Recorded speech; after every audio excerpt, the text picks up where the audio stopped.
Prabhu ki jai. Ji Supramadaya Pamananda Dishko Bashad Vinna ki jai. Namaskar Saharadasta Ko ki jai. Prem Sapo Shri Krishna Chaitanya. Pavanityananda Shidvedi Katha Shiva Sadishko Bhaktivinoda ki jai. Shi Navadip Dhamma ki jai. Shi Shivada Krishna Kopakoko Kopadandra Shivanatmakashvaja Mandla ki jai. Shi Shama Kundvada Kundi Muna Ganga Tulsbhakti Devi ki jai.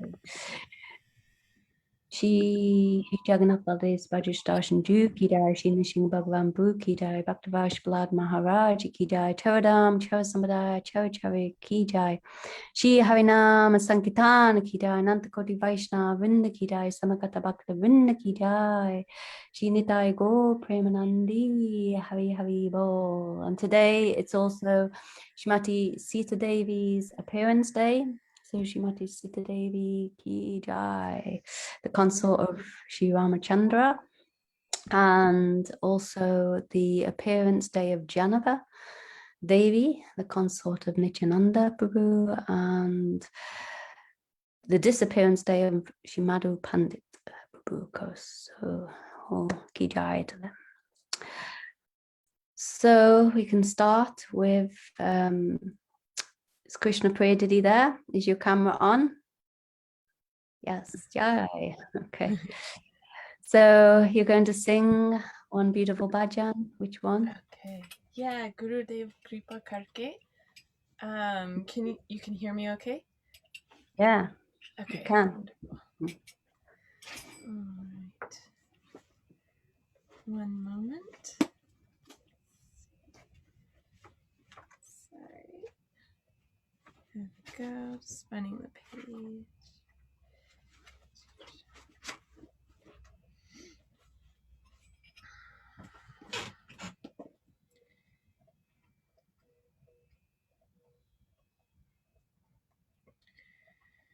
Gurudev Kripa Karke मुझको अपना लेना गुरुदेव कृपा करके मुझको अपना लेना मैं शरण पदा तेरी चरणों में जगा देना चरणों में जगा देना गुरुदेव कृपा करके मुझको अपना लेना करुणा निधि नाम तेरा करुणा बरसाओ तो सोए हुए भाग्या को हे नाथ जगाओ तो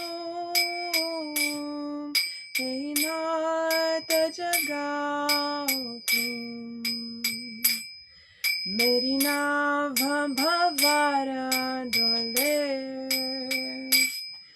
उसे पार लगा देना गुरुदेव कृपा करके मुझको अपना लेना तुम सुख के सागर हो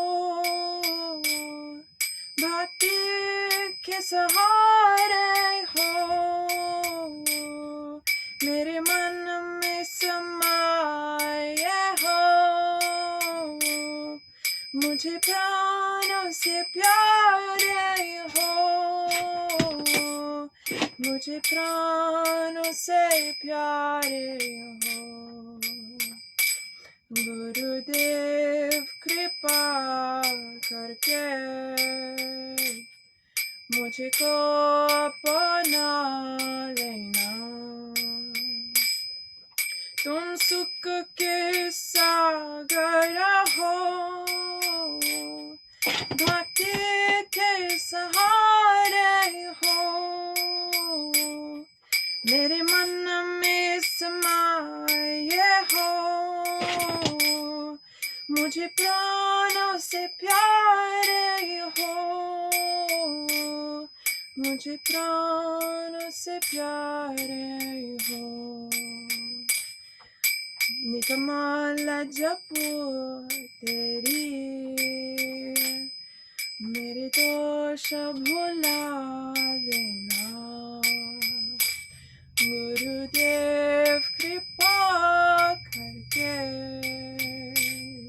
मुझको बना लेना। मैं संतों का सेवक हूँ, गुरु चरणों का दासा हूँ। नहीं नाथ भुलाना मुझे, इस जग में अकेला हूँ, इस जग में अकेला हूँ। तेरे द्वार का भिखारी हूँ, नहीं दिल से भुला देना। गुरुदेव कृपा करके मुझको अपना लेना। जय गुरुदेवा, जय गुरुदेवा, गुरुदेवा जय गुरुदेवा, जय गुरुदेवा, जय गुरुदेवा, गुरुदेवा जय गुरुदेवा। जय नित्यानंद गौरंग गौर हरि, जय नित्यानंद गौरंग गौर हरि। गुरुदेव गुरुदेव गुरुदेव, जय जय गुरुदेव, जय जय गुरुदेव, गुरुदेव गुरुदेव, जय जय गुरुदेव। हरे कृष्णा कृष्णा कृष्णा हरे हरे, हरे राम राम राम हरे हरे। हरि बोल हरि बोल, हरि बोल निताय गौर, हरि बोल निताय गौर, हरि बोल, हरि बोल, हरि बोल निताय गौर, हरि बोल। जय।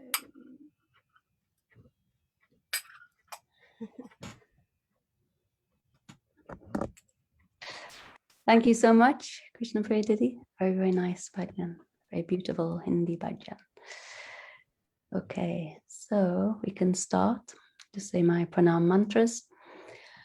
Om Gina Tamandasya Gananjana Salakaya Chakshumalitam Yena Tasmai Shri Guruve Namaha. Namo Om Vishnupadaya Radhikaya Priyapane Shri Srimad Bhakti Vedanta Narayana Namine Vanchakalpatarubhyascha Kripasinnavevacha Patitanam Pavanebhyo Vaishnavebhyo Namo Namaha. Ananda Lilamaya Vigrahaya Himapi Divya Chavisandaraya Tasmama Prema Pradaya Chaitanya Chandraya Namo Namaste. Shama Sundara Sikanda Shikhra Smarasa Murali Manoha Radhika Mankipa Nidhi Swapriya Chavana Kinkavim Kuru Tavai Vashmi Najivami Tvaya Vina Iti Vignaya Vade Tvam Naimam Janantike Bhaktya Vina Parata Lakshai Shipta Stakamati Tarangamajay Kripa Maitvam Shavanam Papanam Vinde Namaste Charanavindam. Jai Shri Krishna Chaitanya Prabhu Nityananda Shri Advaita Gadadhar Shivasari Gaura Bhakta Vrinda. Hare Krishna Krishna Krishna Hare Hare, Hare Rama Rama Rama Hare Hare. So before I begin, I'd like to offer my humble, most respectful obeisances, my heart like flowers, at the dust of the lotus feet of my Gurudev. Om Vishnupada Astadasata Shishima Bhaktivedanta Narayan Goswami Maharaj.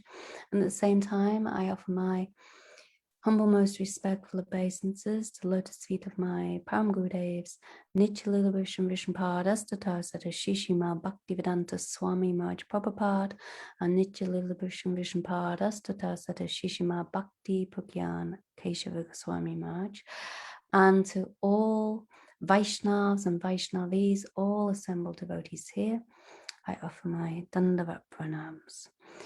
So welcome everyone to the fourth part of the Bhakti Basics course, where we'll be discussing Sat Shishya, or the qualities of a genuine disciple. So previously we discussed many different topics, Guru Tattva and the relationship between Guru and disciple.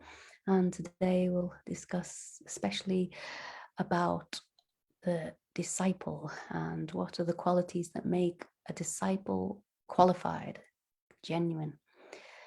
So we can begin actually. Manini Radha Didi's here, and it'd be nice if you could give a brief summary of the last part. Didi. Yes, Dandavats. I just first want to offer Namo Vishnu Padaya, Guru Prasthaya Bhutale, Srimati Bhaktivedanta Madhaviriti Namine, just to add my Gurudev to the mix, and also to invoke his causeless mercy.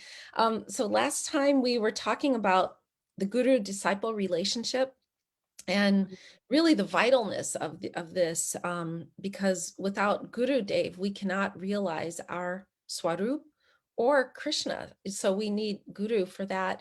We talked about, really, there are four types of Guru: the Chaitya Guru, who is like the super soul within us, and then the Vartma Pradarshaka Guru, the person who introduces us to Bhakti, and then of course Diksha and Shiksha Gurus. And we spent a lot of time actually also talking about Diksha, which, I like the analogy, is the pot that cooks the rice of our Harinam, and it's also a catalyst. And so we talked about three kinds of births: the seminal birth, or Sokra Janma, the ceremony in which a boy is initiated, the Savitra Janma, and then the twice born Diksha Janma, which we all really need. I know that it wasn't in the slides, but Charu Didi spoke quite a lot about the Diksha mantras, actually, and how important they are, how they give us our, the tattva, or the I guess the principles of the relationship, the mood, and the purification all come with Diksha. And let's see, what else is there to say? Oh, she told a lovely story about the initiate and the sweeper, of course, about Gop Kumar, and the idea that if we get you can get Diksha, but if you don't get your instruction, the Shiksha, to go with it, then may not fully fructify. And so we talked about two kinds of Diksha, on what's Anustaniki, which is external, and then the Vidvat Vrudhi, which is the more internal, when we actually surrender to our Guru. And this is when our real, Diksha, our real growth begins. And let's see, there was also the fact that we could have we have one Diksha Guru, but many Shiksha Gurus. And the goal here, and why I loved that bhajan we sang, because we want to become Taratmika, or one in heart with our Gurudev. This is really the goal. And we talked about I think that's really the key, that basically Akanda Guru Tattva, that they're non-different. Shiksha and Diksha are non-different, but they are distinct in that, of course, Diksha is giving us all of those relationships and that mood, but the Shiksha Guru is is engaging us in service, actually, and helping us to develop so that we can attain the prayojan. So I think that was it. Haribol. Yeah. Thank you so much. Yeah, very, very nice summary there. You covered all the different points. So, and of course, your Shiksha Guru can be the same as your Diksha Guru. Your Diksha Guru can be the same as Shiksha Guru, or they can be separate.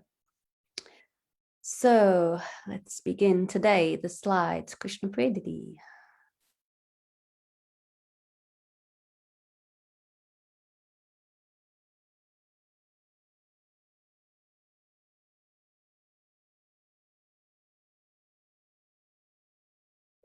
So just to say, I don't know if anyone's joining for the first time, but there'll be questions about what we're learning.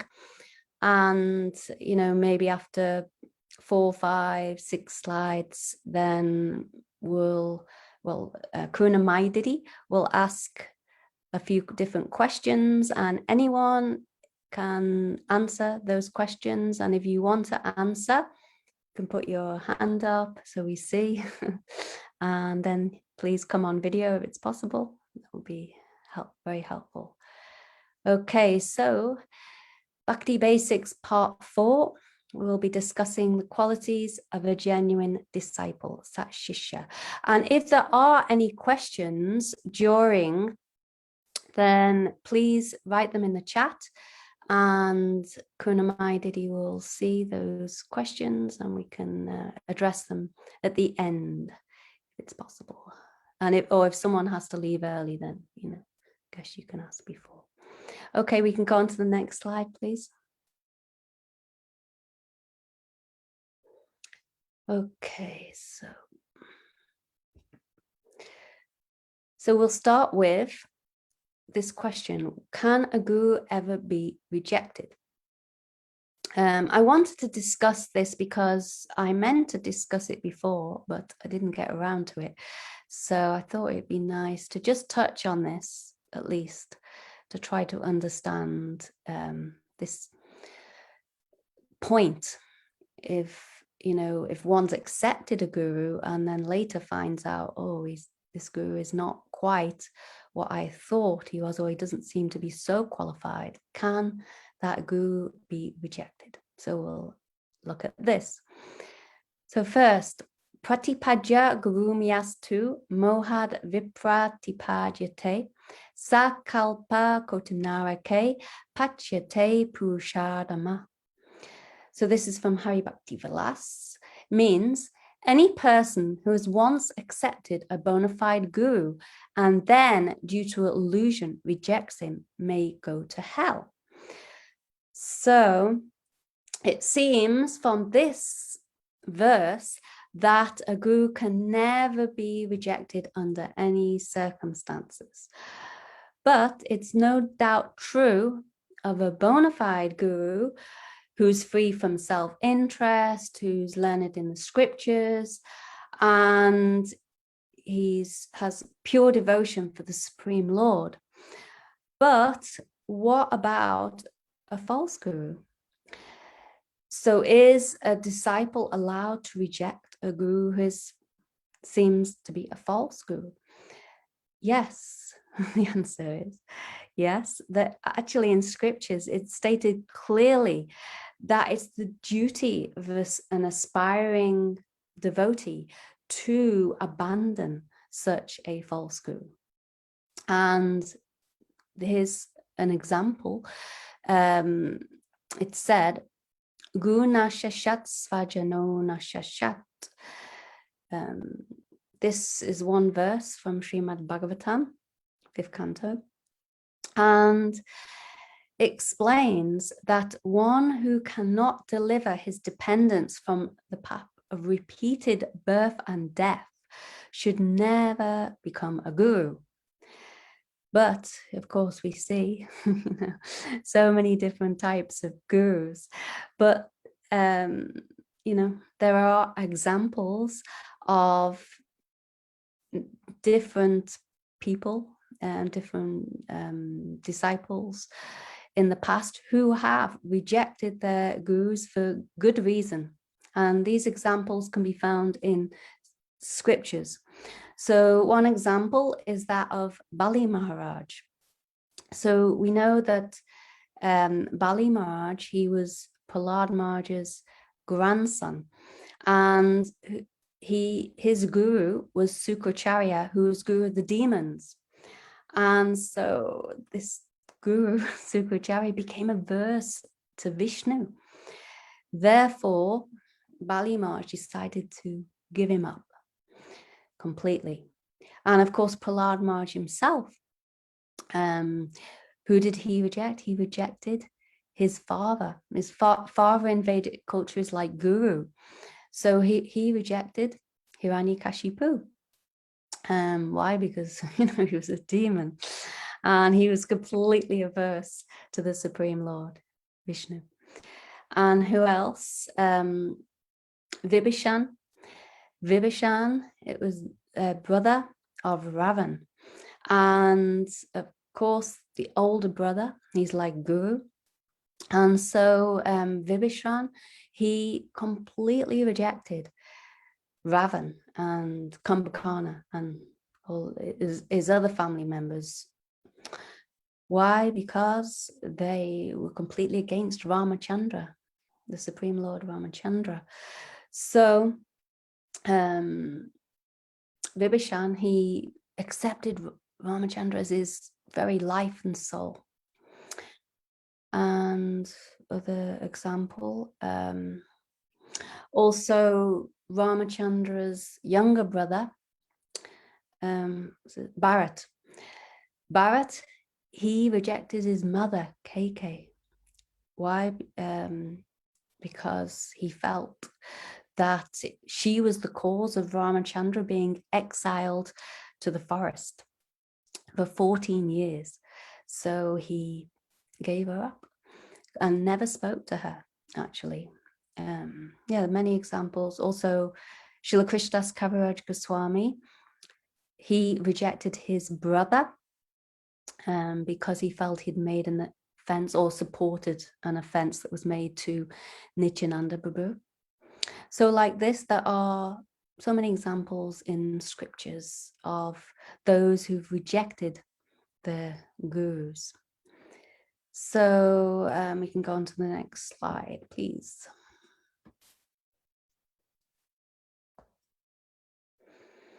So we can ask the question, what kind of guru is bona fide then? So it's said a bona fide guru is a Vaishnava. Grihita Vishnu Diksha Ko Vishnu Puja Paronara Aishnavo Bihito Bignai Itaro Smad Avaishnava. One who has accepted initiation into a Vaishnava mantra and who is devoted to the worship of Sri Vishnu, is called a Vaishnava by the wise. One devoid of these characteristics is not a Vaishnava. So that's very clear that only one who has accepted initiation into one of the 4 Vaishnava Sampradayas and accepted a mantra, a Vaishnava mantra from a guru in one of those 4 Sampradayas, he is said to be a true Vaishnava, and that true Vaishnava can become a true guru, and otherwise not. So we can go on to the next slide. Okay, so which kind of guru can be rejected? So there may be many different circumstances, but I've just named 2 because we could speak about this for many hours, many days. But anyway, first circumstance is Avaishnavo Padistena Mantrena Nirayam Praje Purnascha Vidana Samyag Grahayet Vaishnavad the Guru. So this is from Hari Bhakti Vilas. It means one who receives his mantra from a guru who is not a Vaishnava may go to hell. such a person should approach a Vaishnava guru and again receive the mantra according to the direction of the scriptures. So, yes, here it's clear that one must accept initiation, accept a mantra from a Vaishnava. Otherwise, if one does happen to accept initiation from guru who's not a Vaishnava, then it's recommended in scriptures to reject that guru and again receive mantra from a bona fide guru in any of the Vaishnava sampradayas, Vaishnava lines. So next slide.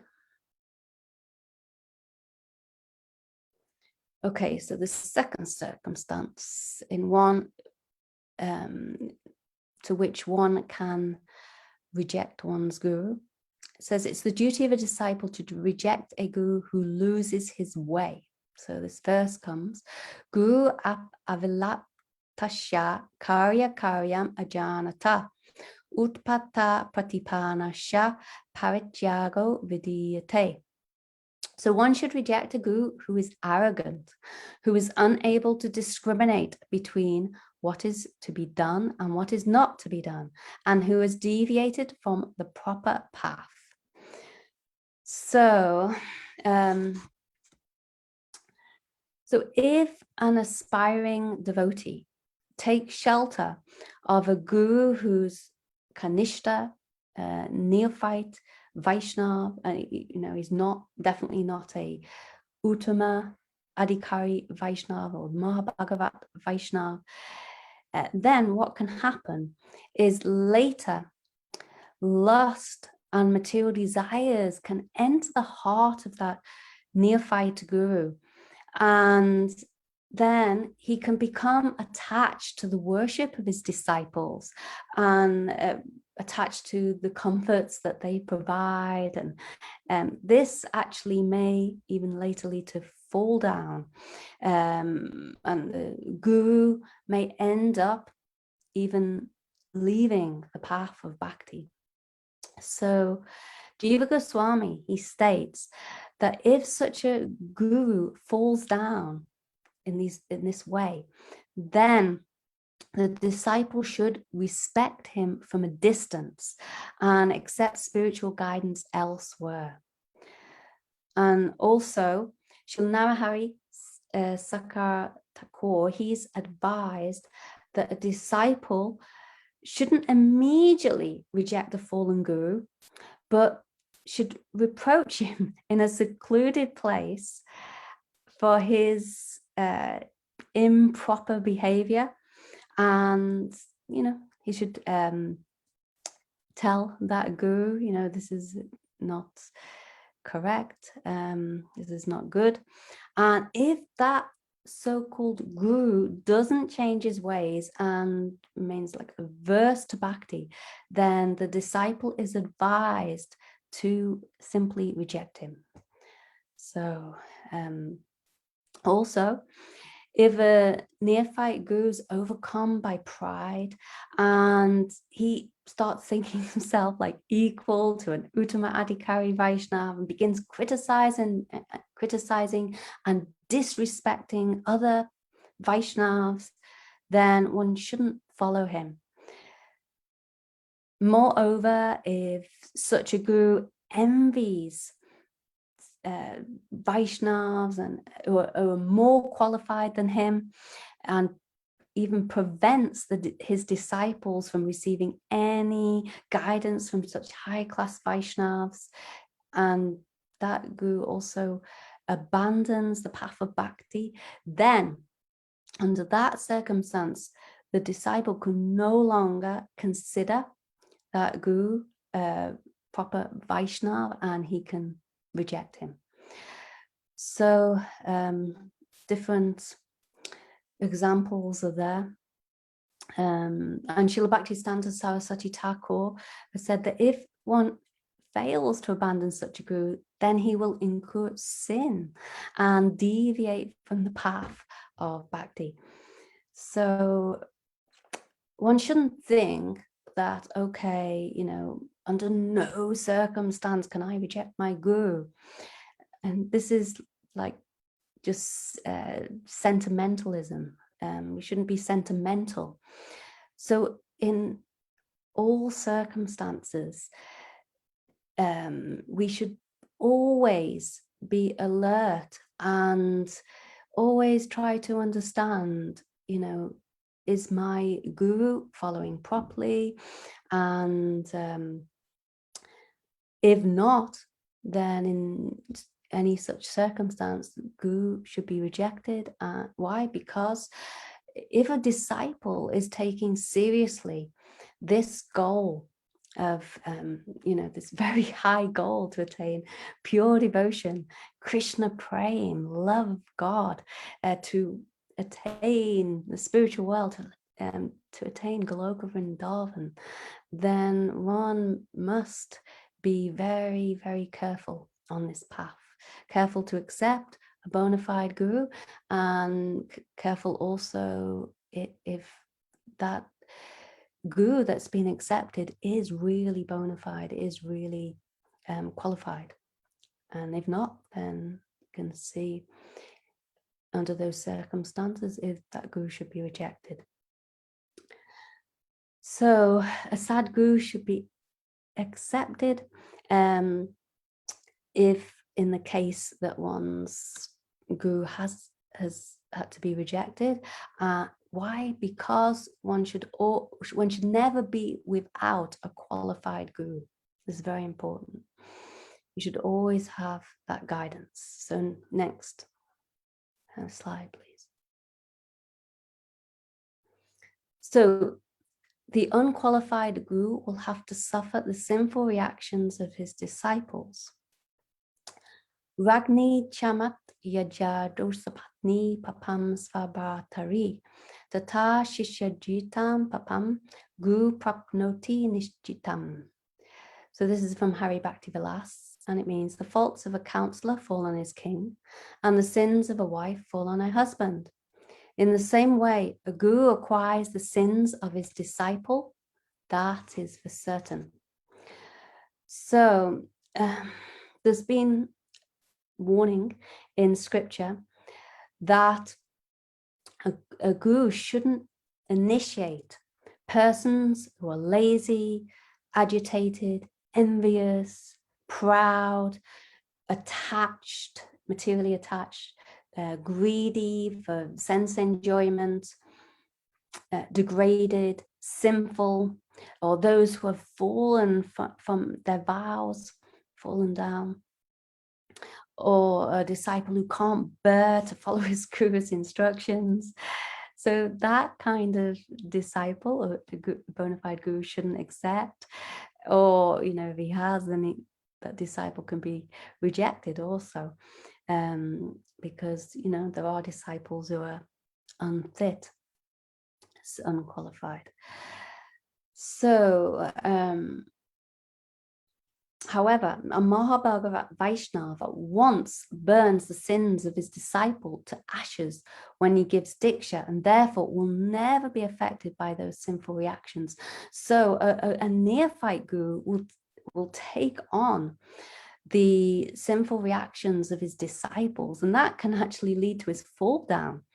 But a Maha Bhagavat Vaishnava, he can never fall down. So he's like a fire that can consume all the sinful reactions of his disciples. So in that way, the Maha Bhagavat Vaishnava is never affected by the sins of his disciples, and he's capable of at once burning those sins to ashes. When he gives diksha, then at that time he burns the sinful reactions of his disciples. And in the process of diksha, if the disciple goes on sinning, he can. Of course, it's better to avoid sins. But of course, an unqualified guru, then it's very dangerous to accept so many disciples. It's in scripture, it's recommended that such neophyte guru shouldn't accept so many disciples. And this can lead, we've seen in the past, it can lead to fall down, deviation, and the guru goes to hell, he takes his disciples with him. So it's not so good. Okay, so next we can go on. So meaning of Sisya, disciple. Sisya, this word is a Sanskrit word. It comes from the verbal root shash, meaning to control or rule. So, for example, shashan means government. Government is is ruling the citizens, controlling the citizens. So a disciple is one who can accept the control, chastisement, or discipline of the guru. And it's said that it's very, very rare to find a sat shishya, a genuine disciple. It's even more rare to find a genuine disciple than a genuine guru, pure guru, sadguru. So a true disciple is one who receives the discipline or chastisement from his guru happily. He gladly accepts it without any question or, any complaint, you could say. So Gurudev, he once said that after, there may be one disciple, after being slightly chastised by his Gurudev, he becomes very disturbed and he says, oh, now I won't go to my Gurudev. Gurudev said, what is this? This means that he hasn't even attained Shraddha. That means faith. So it's important to develop this faith, this firm faith in Guru. Also, I remember Srila Gaur Govinda Maharaj, he said one time, and some say, oh, we have Srila Prabhupada, Srila Bhaktivedanta Swami Prabhupada. There's no need of to go anywhere else and find any other guru, because we have Prabhupada, and you could say that about any guru. But Srila Gaur Govinda Maharaj, he said, he laughed when he heard this. He said, oh, so will they go to the Prabhupada Murti? And will that Murti catch hold of their ears and slap them and say, oh, you rascal, what are you doing? No. So how will that disciple be instructed? How will he be chastised? How will he receive the merciful glance of his guru? He said, therefore I say, disciple means under discipline, to be under discipline. And actually, the disciple is eternally under the discipline of his guru. So one who keeps himself away from the guru, who doesn't voluntarily come forward to receive the chastisement of his guru, then he said he's not disciple at all. So this is the meaning of disciple, actually. It's very important to really offer oneself at the lotus feet of one's guru and say to Gurudev, oh Gurudev, I am yours.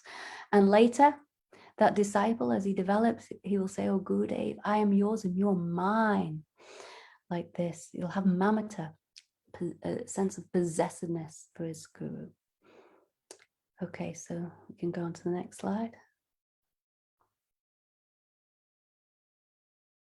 Self-surrender.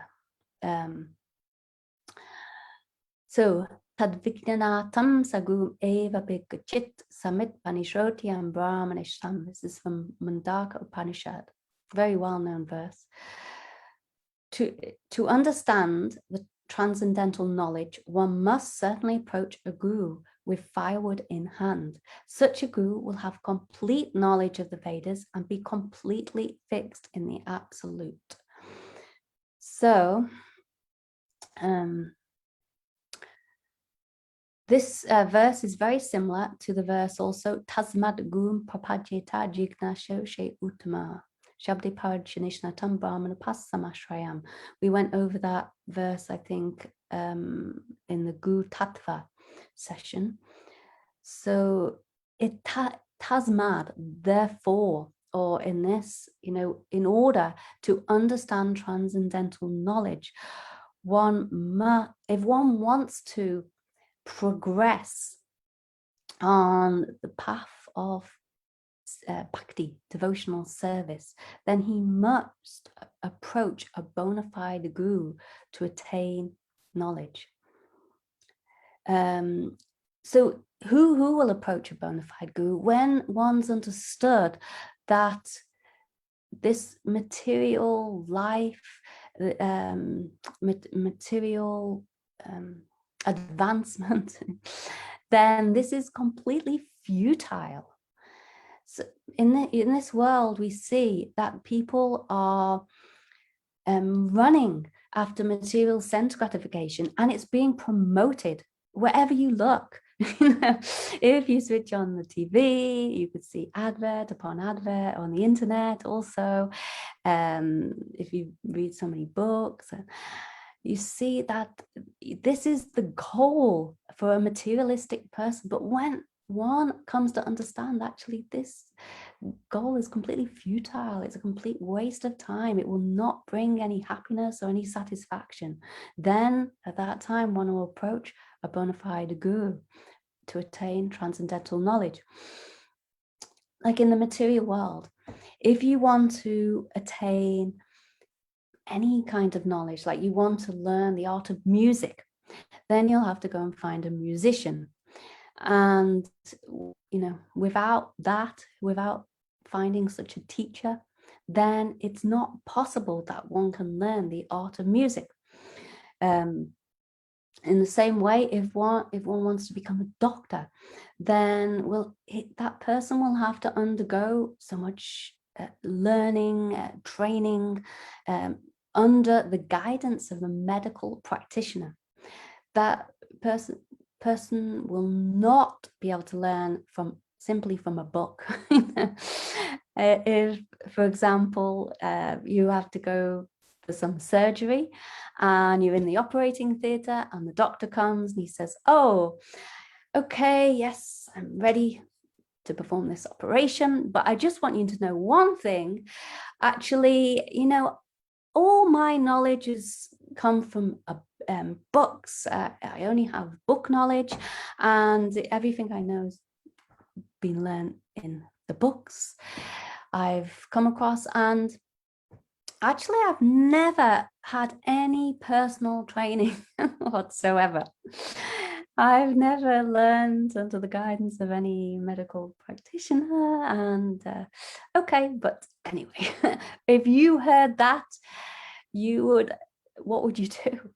You would simply get up from that bed and run out of the operating theatre. I don't think you'd be waiting around for that operation at all. So in any field of life, we need guru.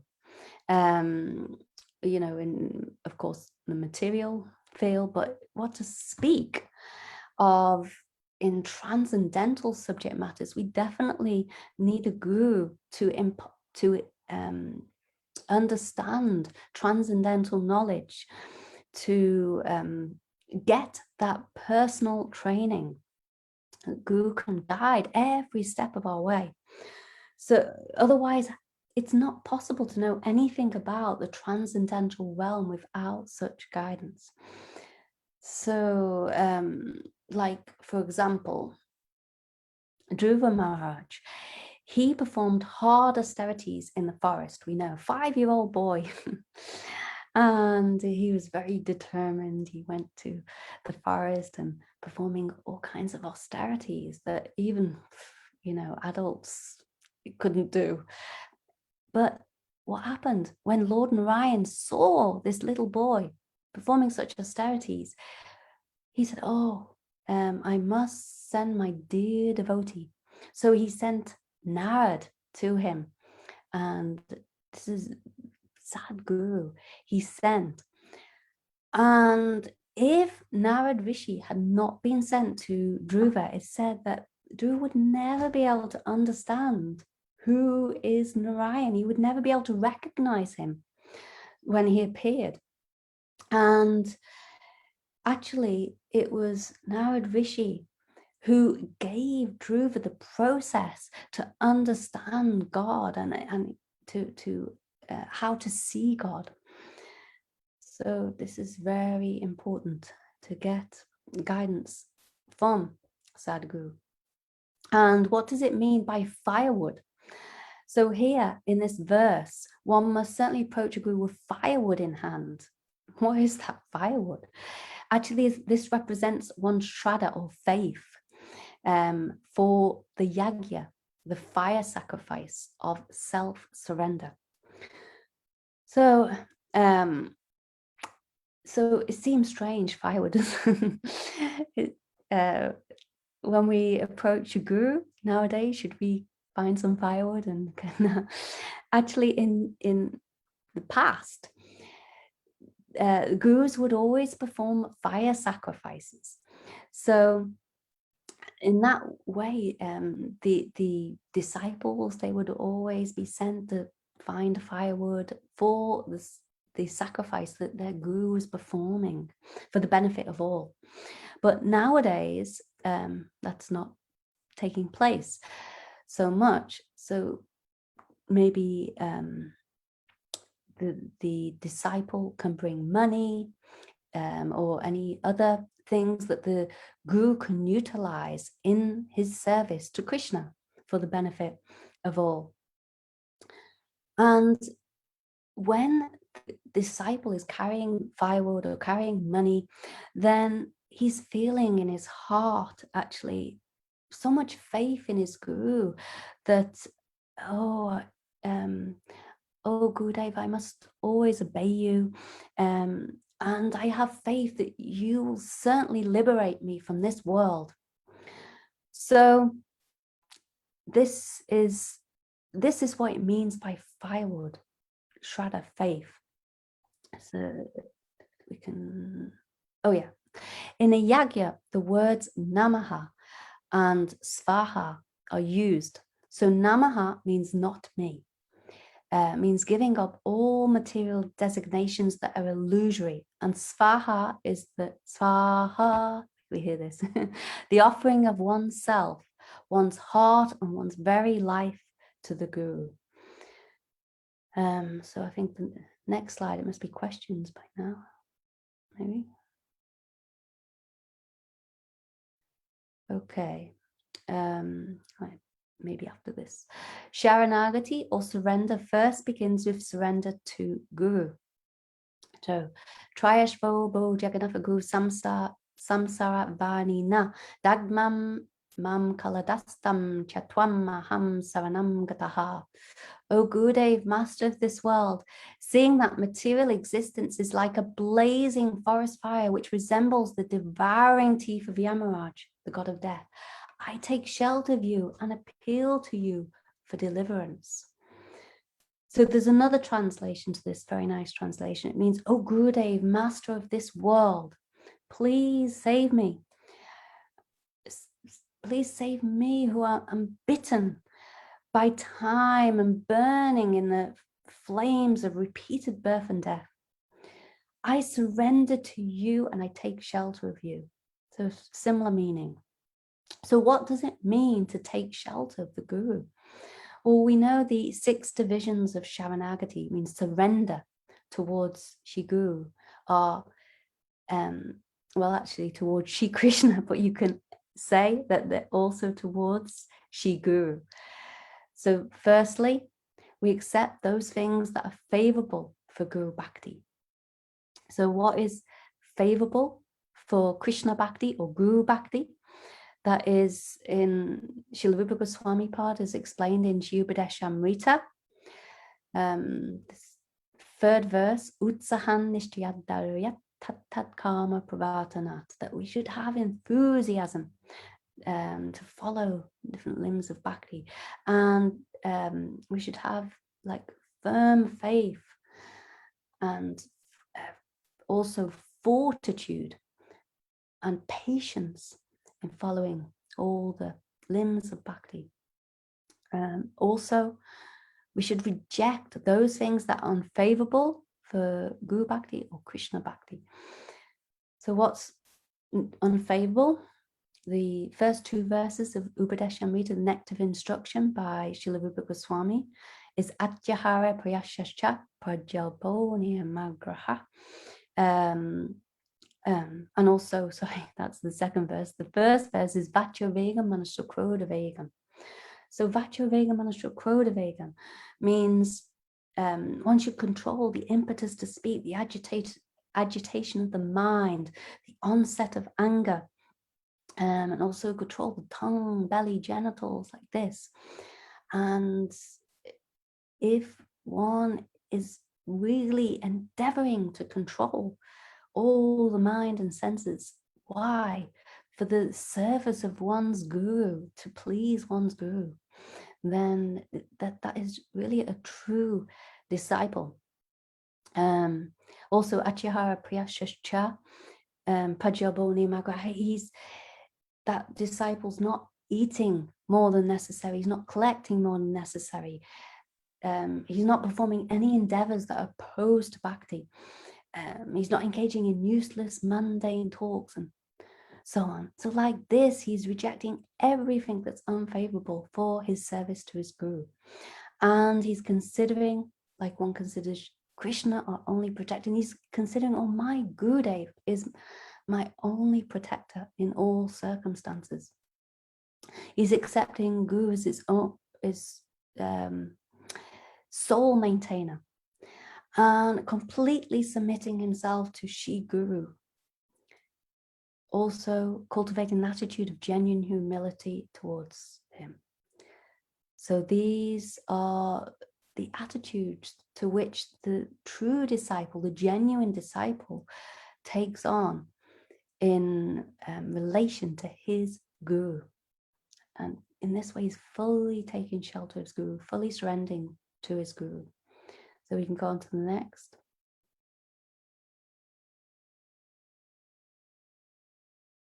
Questions? Okay, that was a lot, actually. Probably should have had questions before, but anyway, we can start now. So we can just quickly go over.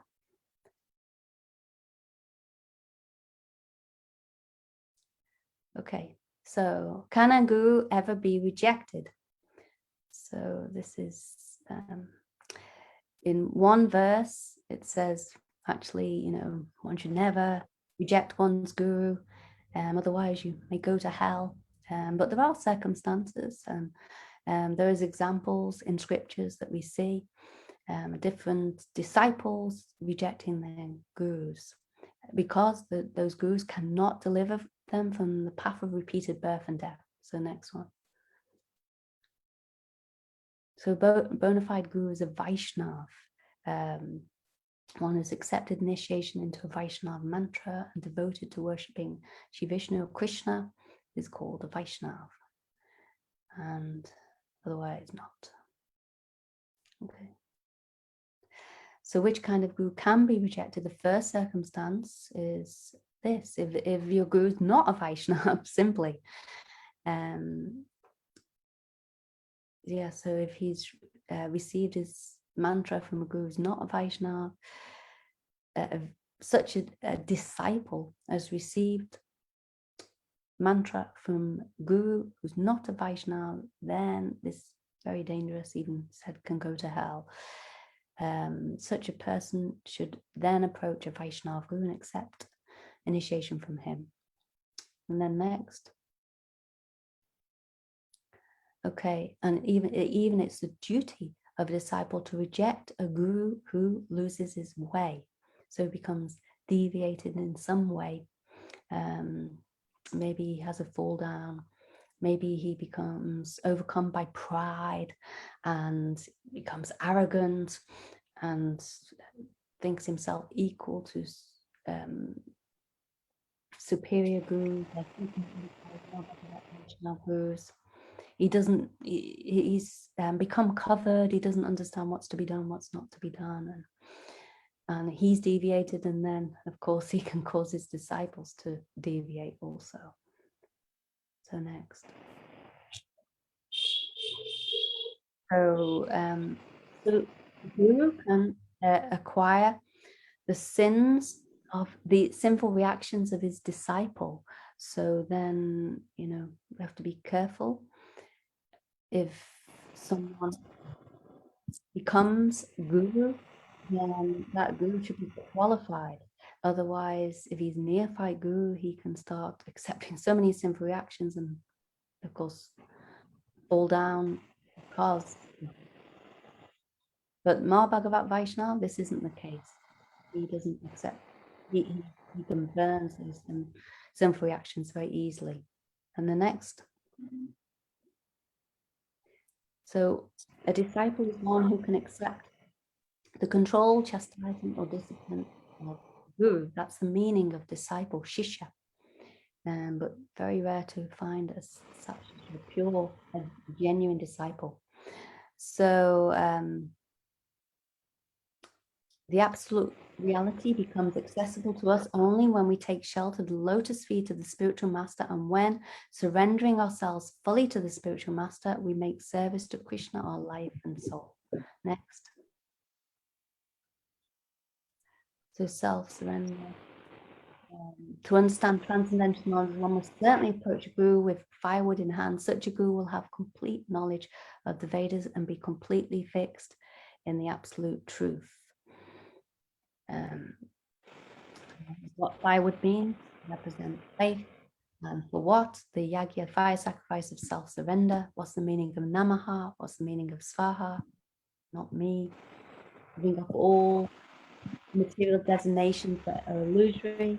And Svaha, offering oneself, one's heart and very life to Guru. Next.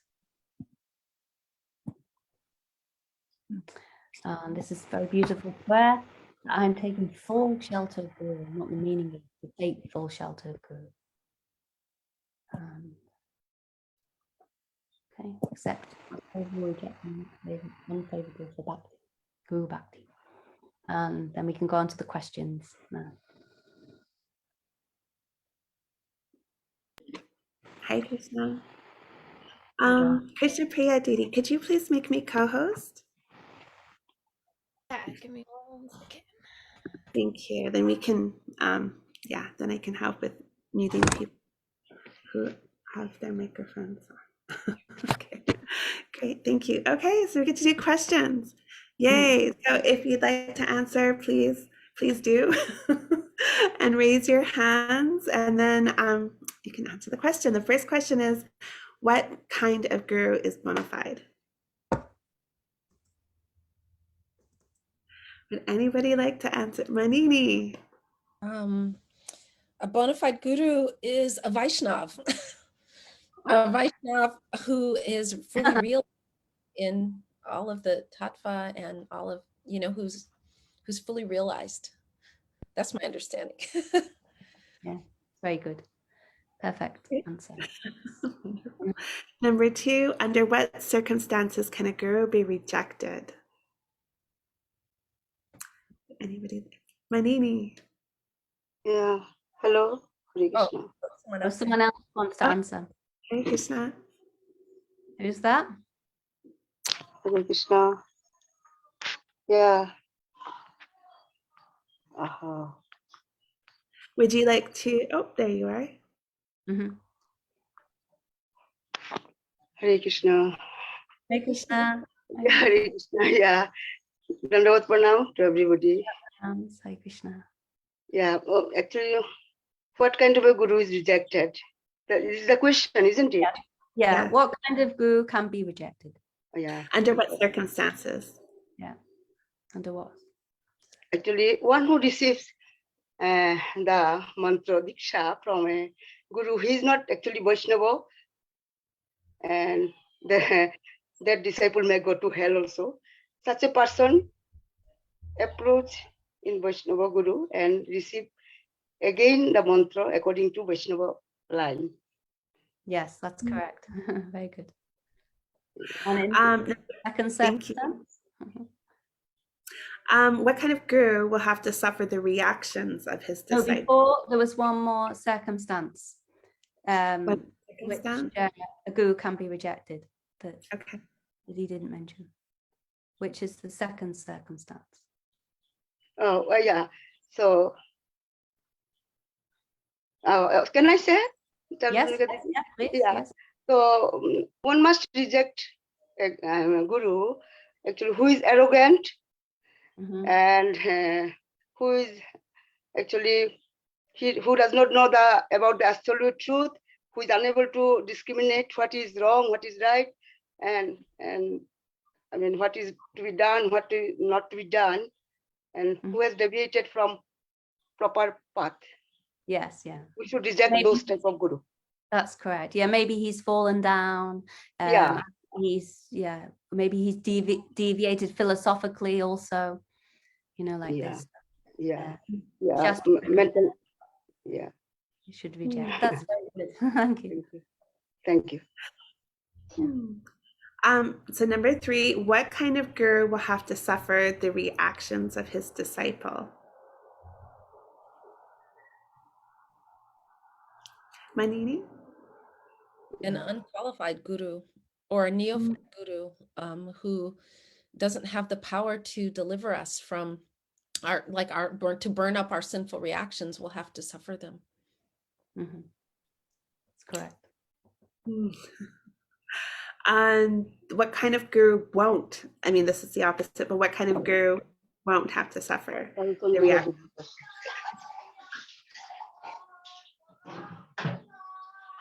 What kind of guru won't have to suffer the reactions of his disciples? Shamali. Turn them up, you can say. True Vaishnava will burn up the reaction on giving diksha. Sorry? Couldn't hear that. I think there are a couple people. Oh, let's see. Okay. Okay, please go ahead. So this is Shamali. Shamali did he? I will. Haribo. The true guru, the true Vaishnav, when he gives diksha to initiate the disciple, burns up all of his sinful reactions in that moment. Yes. And then even if the disciple goes on sinning, he can still burn those reactions. Oh, not that the disciple should go on sinning, but yeah, that's very good. Thank you. Do you, Shamali, this is for a bonus. Do you remember what the firewood represents in that verse, Tad Viginatam Sagum Eva Bekachet, that to understand transcendental knowledge, one should approach a bona fide guru with firewood in hand? What does that firewood represent? Oh, the firewood, that's so beautiful. It's the shraddha, that you bring that firm faith. And that I love the definitions of Namaha, not me, and the Svaha, which means? I've forgotten what Svaha means. I'll have to look it up. Means offering. Remember offering? Yeah. Fully surrendering. Fully surrendering everything. That's just so beautiful. So it makes so much sense.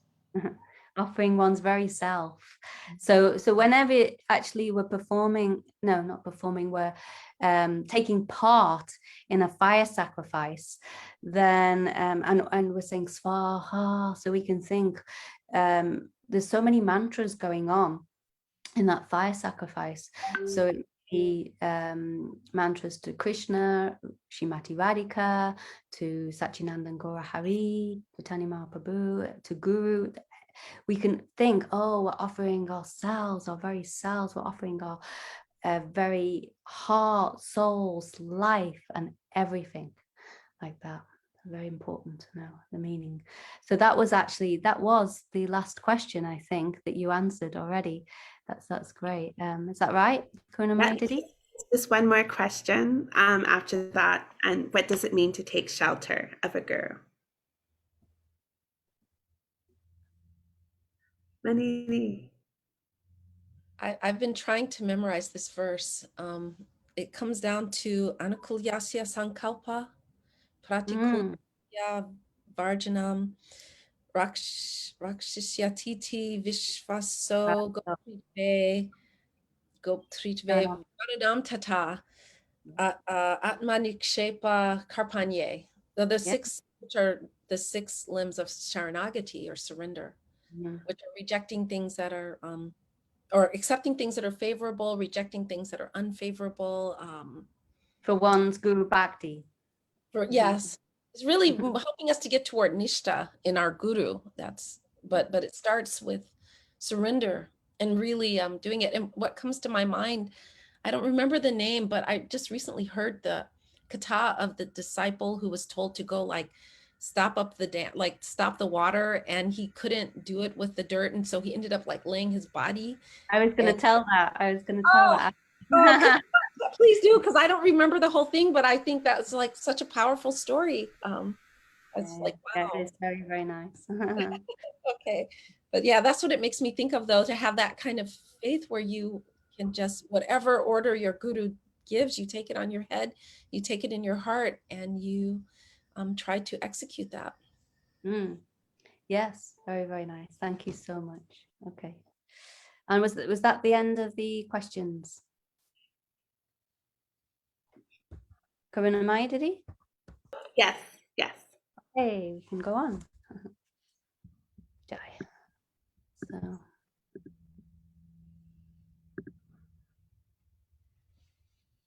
So Guru Seva is the essence of the Guru-disciple relationship.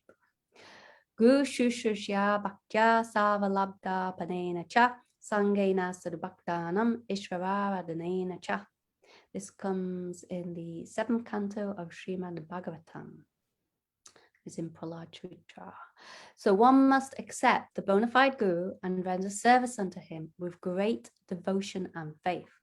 Whatever one has in one's possession should be offered to Guru, and in the association of saintly persons and devotees, one should worship the Lord.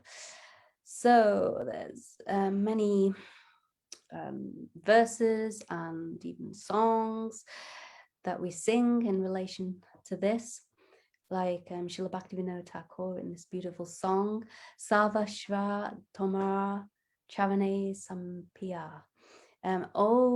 You can, it's for Krishna, but you can also relate it to Guru. Oh Gurudev, I've surrendered my everything to your lotus feet. And there's also Manasa deho geho yo kichumo apila tua padananda kisho. So this means oh Krishna, but you can say oh Gurudev, I'm offering my mind, my body, my family, my everything, everything I own unto your lotus feet. And please make me your own. So this is the mood that the bona fide disciple or the genuine disciple Shishya should have towards one's guru. Shishya thinks whatever is in my possession belongs to my guru and should be used in his service. So we should not use anything for ourselves. Means we shouldn't. If someone offers us anything, if someone says, "Oh, this is for you," but it's your birthday. Oh, this is for you. Happy birthday. we shouldn't accept anything for ourselves. Actually, we shouldn't accept anything that we want to use for our own sense gratification or like this for our own purposes. No, whatever is given to us, we can think, oh, this has come by the mercy of my guru only. Whatever comes to us is only coming by the mercy of Gurudev, and therefore it should be used in the service of my Guru and Krishna. And in this way, one can always remain happy. You don't have to become entangled in this world. So this is truly auspicious path for the disciple, the devotee. And Srila Bhaktisiddhanta Saraswati Thakur, he said, we should learn to look at anything and everything with a mood of service. So when we learn not to look at things in this world with an enjoying spirit, then we can actually enter into the kingdom of God. So this is very, very important, actually, to see everything in the proper mood. Like if we're looking at Thakurji, we're looking at beautiful deities, having darshan, but in what mood are we looking? We're not looking in an enjoying spirit, but we're looking to say, oh, I'm offering myself to you. Please see me. I am at your service. So like in this mood. So very important. Such guru seva is never performed with any personal motivations, such as the desire for name, fame, or prestige, and so on. So if the disciple is thinking that, oh, I'm serving my guru, and because my guru is so great and my guru is so highly qualified and very famous, known to all, then of course I will become very well known and famous, and yes, my glories will be spread like this. No, we shouldn't want anything. We shouldn't think, oh, I'm serving my Gurudev and my Gurudev has so many facilities and so many things, you know, that he can utilize, and I can also utilize those things, and I can utilize my Guru's facilities like this, and what is Gurudev's is mine also. No. This is not the mood of a Sat Shishya, a genuine disciple. So to see everything in the proper perspective. Okay, we can go on, I think. Okay, so perfection through Guru Seva. Sava sadhana mukhya hi Guru Seva sadadvita. Yaya Bhakti Bhagavati Yanjasa Shat Sukavaha. This is from Narad Pancharatra. Of all the activities of devotional practice, the most important is service to the Guru. By that service, bhakti for the Supreme Lord is quickly, easily, and happily attained. So this Guru Seva, the service to Guru, is what truly connects us to Gurudev. It's like the umbilical cord that connects the baby to its mother. The baby feels that connection in the womb of his mother, and it's getting all nourishment from his mother, like this, completely depending on his mother. So we can think that we spent many, many lives serving our own mind and senses. And what has that brought us? That has brought us only misery, suffering. And now, after so many lifetimes, we've had the great good fortune to come into contact with a sad guru. Then you can imagine how rare is that? It is so very rare. An example is given that if you're in the middle of an ocean and you're drowning in that ocean, and it seems like there's no hope that you could be saved, but somehow or another, some log of wood comes, and it comes to you directly, and you say, oh, no, at last. And you can grab hold of that wood, and that wood can save you. So it's said that as rare it is to happen that a log of wood comes in the middle of an ocean to a drowning person, that's how rare it is to come across a sad guru, a pure bona fide gurus, especially Uttama Adhikari, Maha Bhagavat, topmost Vaishnava guru. So it said, Acharyasya priyam kuryat pranay api dana api kamana manasha vacha sayati paramam yatkatim. A disciple should please his guru with his life, wealth, actions, mind, and words. By doing so, the disciple attains the supreme destination. So this actually is the perfect and pure and most auspicious path if we really want to attain the supreme destination. Then we're offering our very life, our very everything to our guru. What we consider our own is actually not even our own. Like said in that verse, Guru Shushya Bhakta, that all our wealth, our possessions, our everything belong to Guru, belong to Krishna. And my all my thoughts, my words, my actions should be for the service of Guru. So we can go on to the next. So very nice. Control by love. The real Guru is not one who seeks to enjoy the disciple.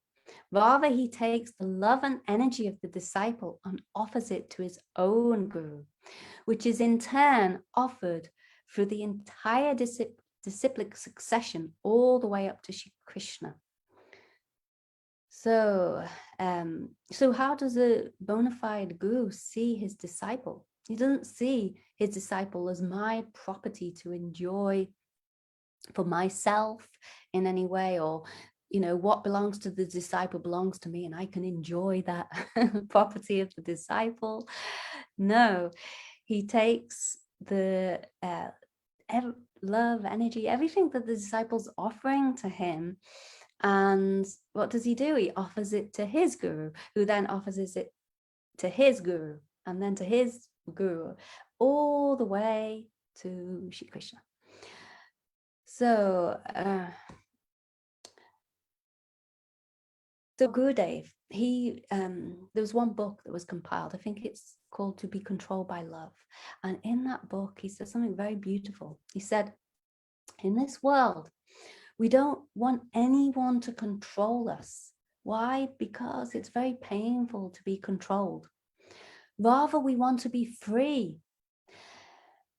We want, everyone's wanting freedom.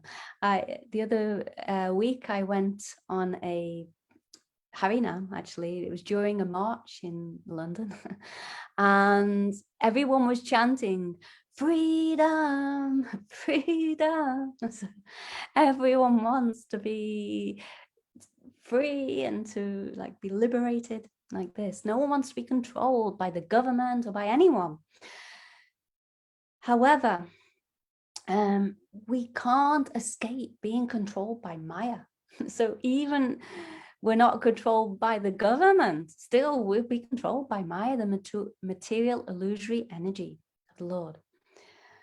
So even though generally no one wants to be controlled in this world at all, but still there's a place where it's so beautiful and sweet to be controlled. What's that place? It's the spiritual world, Braj, Goloka Vrindavan. And there everyone is controlled by love. Even Krishna himself, he wants to be controlled by love. He's controlled there by Srimati Radhika, by her pure love, and all the gopis, and his mother, father, Nanda Baba, Yashoda Maya, and all his friends, Subal, Sridham, Madhamangal, like this. He wants this. So there in this spiritual world, in Braj, it's very blissful to be controlled by this pure love.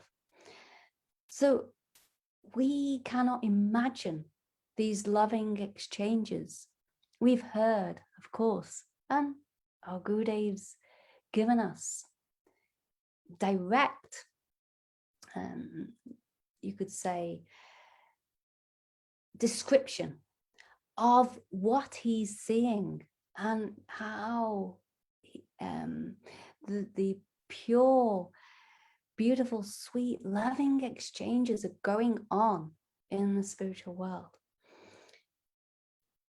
But we may think, okay, we've heard all this, but where can we begin here? When we look around in this material world, we see so much suffering, we see so many miseries, and we see really the opposite. But we can begin in this world to learn all this by taking the first step of learning how to be controlled by love, the love of our Gurudev. And this is only through Guru Seva, through service to that Guru. And this service to Guru makes one very blissful. And this is what will help us to enter into that realm of love and affection. So Gurudev, he said in this book, to be controlled by love, he said, I used to be afraid of being controlled. I never wanted to be controlled by anyone. But when I was controlled by the love of my Gurudev, oh, then I completely changed. Now I think I want to be controlled by the love of my Gurudev. So we can say actually that Gurudev, he doesn't need our service, but we need to serve him.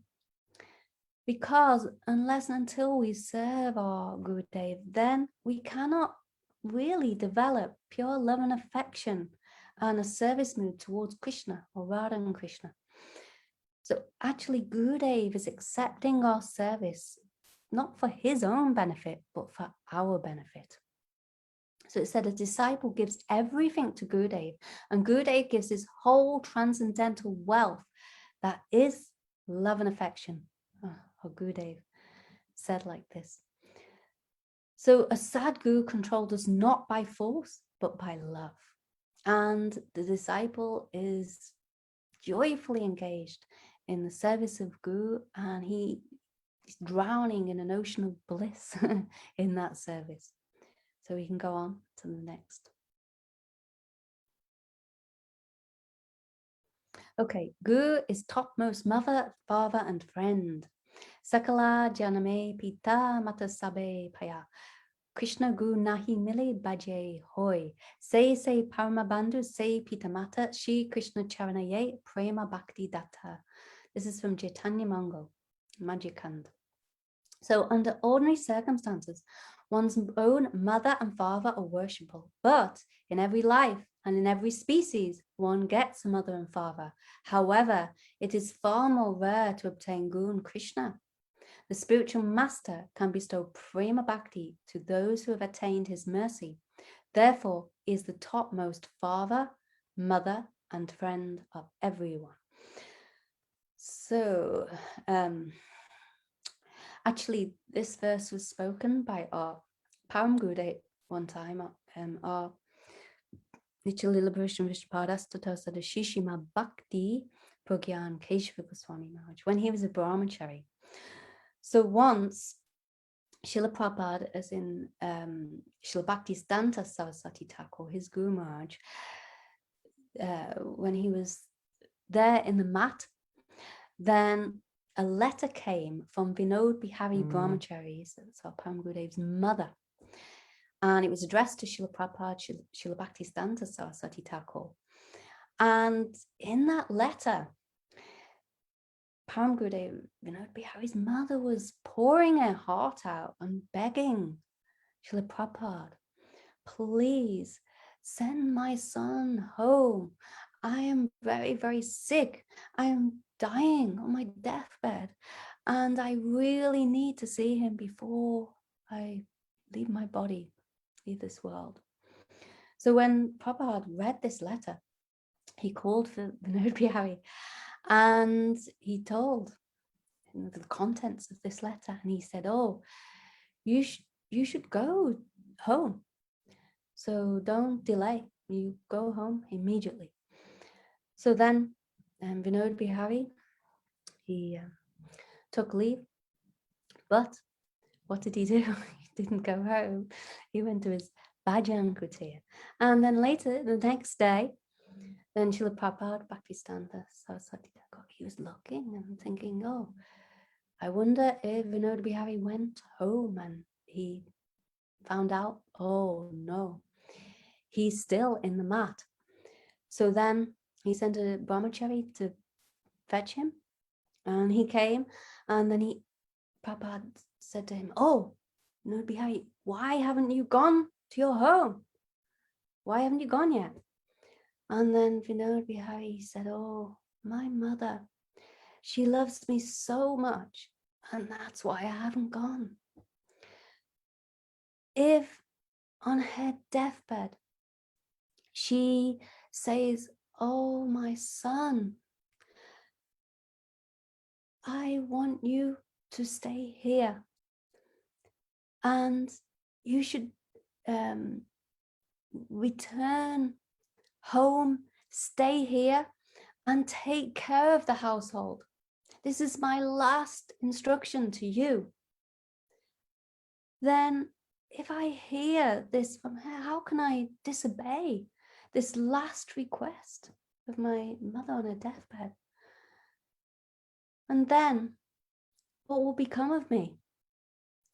My human birth, my guru seva, my hearing Harikatha, my sadhan bhajan will all be finished. It will all be ruined. And as you've told many times, that this human birth is very rare. And even more rare is it to meet a sadguru like you. And you've said also that people, anyone who's engaged in the service of Guru and Krishna, truly, then they're freed from all kinds of debts. Like when we're born in this world, we're debt to our parents, to our ancestors, demigods, and so on like this. So you have said that we're freed from all kinds of debts if we're simply serving Gurudev, Vaishnavas, Krishna. So then, upon hearing this, Srila Bhaktisiddhanta Prabhupada, his heart melted and tears filled his eyes. And he said, oh, I've never heard anything like this before. So like this, he embraced his dear disciple. So in this way, it said Guru is the topmost mother, father, and friend. So what our mother and father in this world cannot give us, our Guru can. What is our Guru giving? Our Guru is giving prema bhakti, pure love and devotion. And that pure love and devotion for Krishna, that can take us to the spiritual world. Our mother and father, unless they're pure devotees, they cannot do this for us.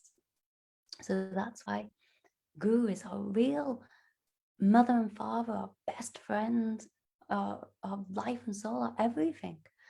And it's said that Sadguru is actually more than thousands of mothers. He has more love than thousands of mothers put together. So we can go on to the next slide. Questions? Okay.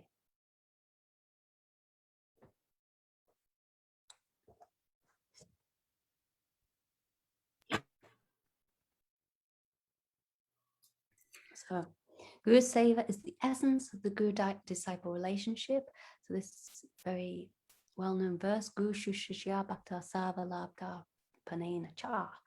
One must accept the Bonafide Guru and render service unto him with great faith and devotion. And everything in our possession to be offered to him. And we should accept the association of Vaishnavas and worship the Lord in association of Shri Guru and Vaishnavas. Such Shishya thinks whatever is in my possession belongs to my Guru and should be used in his service. And we shouldn't have any personal motivations in service to Guru. So what's the next slide? So perfection through Guru Seva.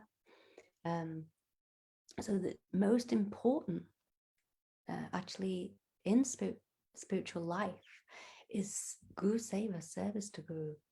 And why? Because by that service, pure bhakti to the Supreme Lord can quickly, easily, and happily be attained.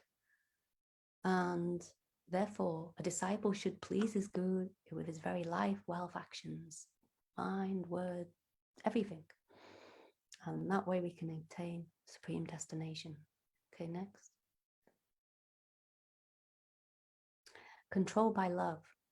So actually in this world, we don't want to be controlled, but when we come to the lotus feet of any Sadguru, pure Guru, genuine Guru, then we feel that we want to offer our very selves, our very life to that Guru. And we're happily controlled by the love of that Guru. So, but a true Guru doesn't want to enjoy the disciple, doesn't want to enjoy the possessions of the disciple. And he offers everything that the disciple's offering to him, to his Guru, and in all the way in the disciplic succession up to Shri Krishna. And there's nothing that can compare to what the Guru is giving the disciple, nothing in this world. And if one totally surrenders himself to Guru, he'll realize this transcendental wealth, this pure love and affection that the Guru is giving. And God.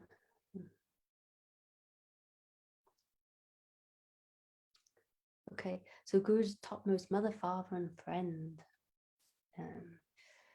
So this beautiful verse, which Param Gurudev quoted to his Guru, Srila Bhaktisiddhanta Saraswati Thakur, that actually, you know, in every species, every life, we get mother and father, but how rare it is to obtain Sadguru. And what is that Sadguru giving? Prema Bhakti, pure devotion. So he's far more than ordinary mother and father. He's the topmost mother and father and friend. Okay, next. Questions? Okay. Okay, our next group of questions. After accepting Guru, how should one see one's possessions?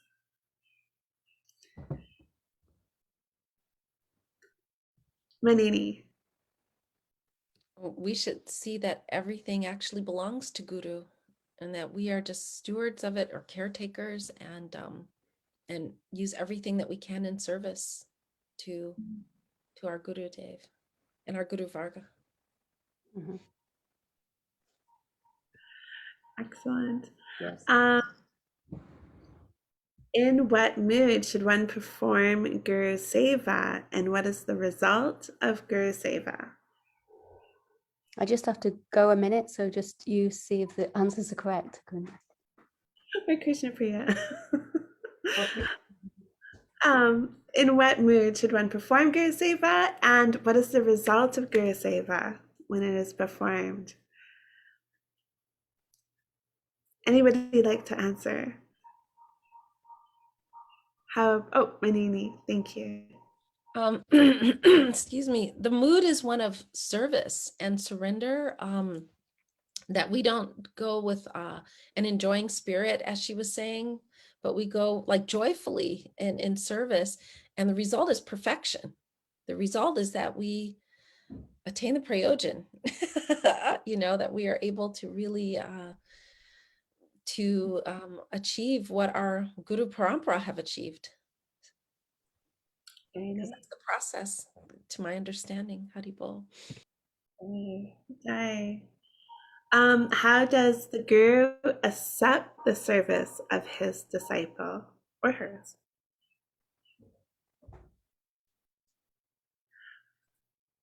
Would anybody like to? Manini.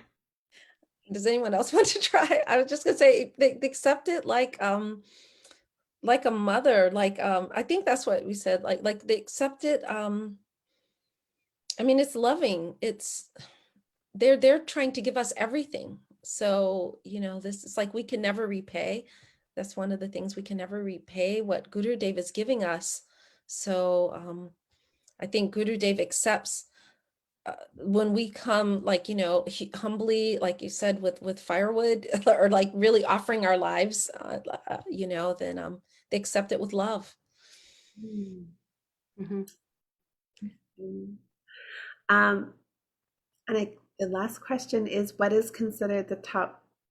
Oh, why is Guru considered? I think Shamali had a comment though. Did you, Shamali? Yeah. What was the answer? Who answered the other question when I went? Did you? Did he?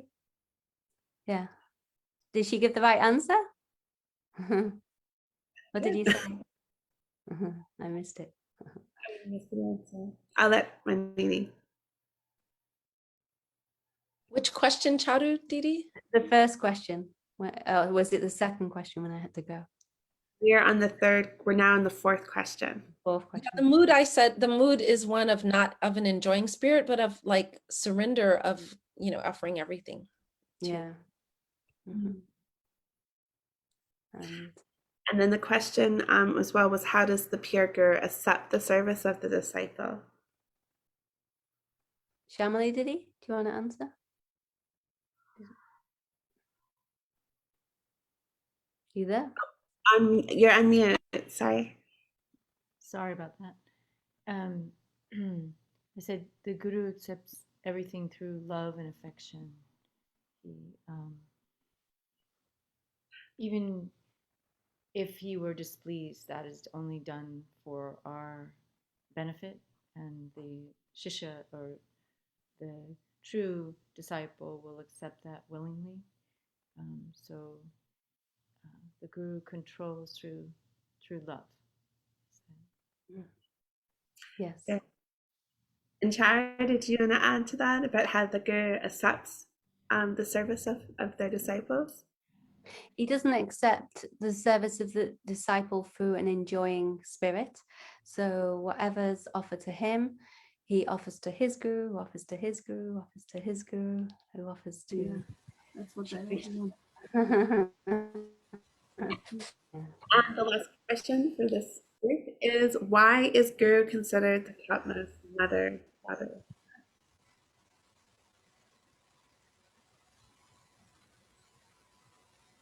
Can I attend to Devi? Pranam, everyone. In my words, actually, every life you get a mother, a father. So actually, every life you have a different mother and father. And what we want to achieve is our real father, Krishna. So we can achieve that through Guru.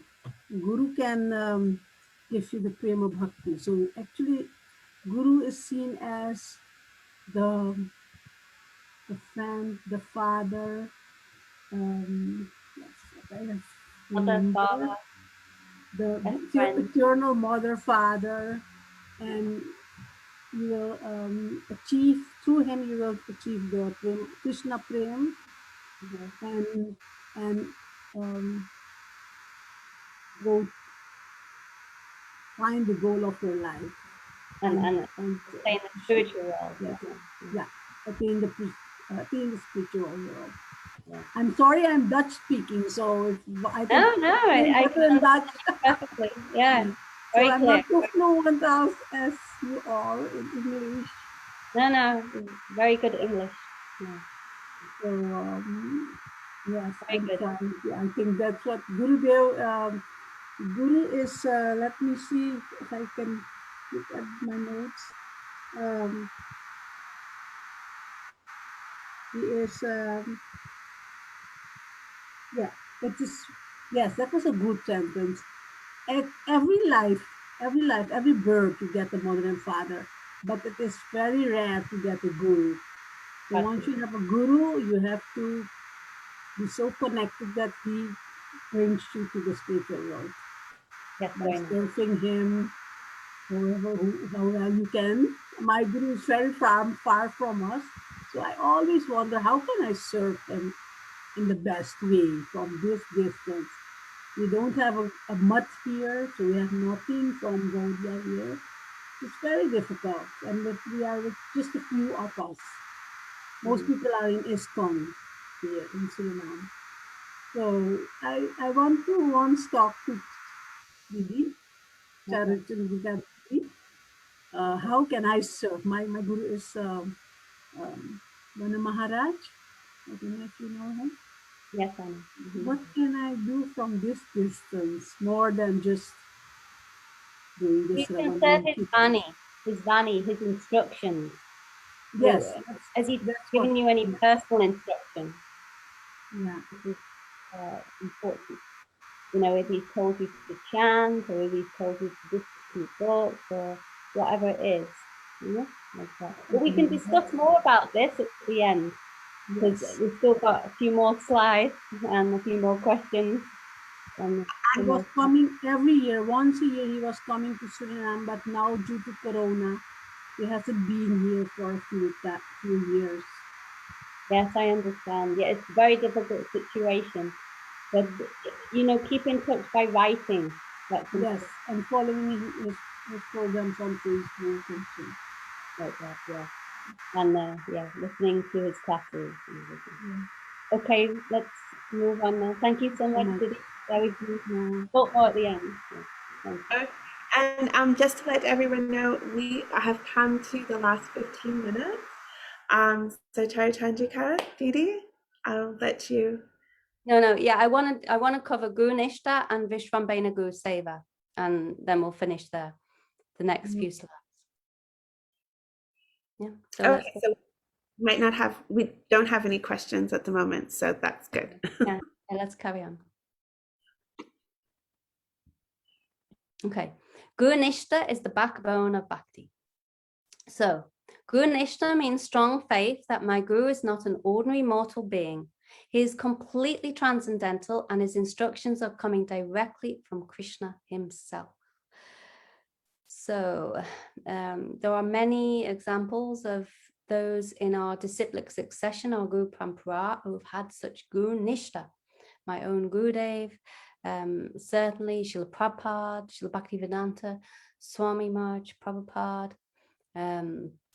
how he was given an instruction by his guru, Srila Bhaktisiddhanta Saraswati Thakur, to write books in the English language, and he accepted that instruction and made it his life's mission to fulfill that instruction.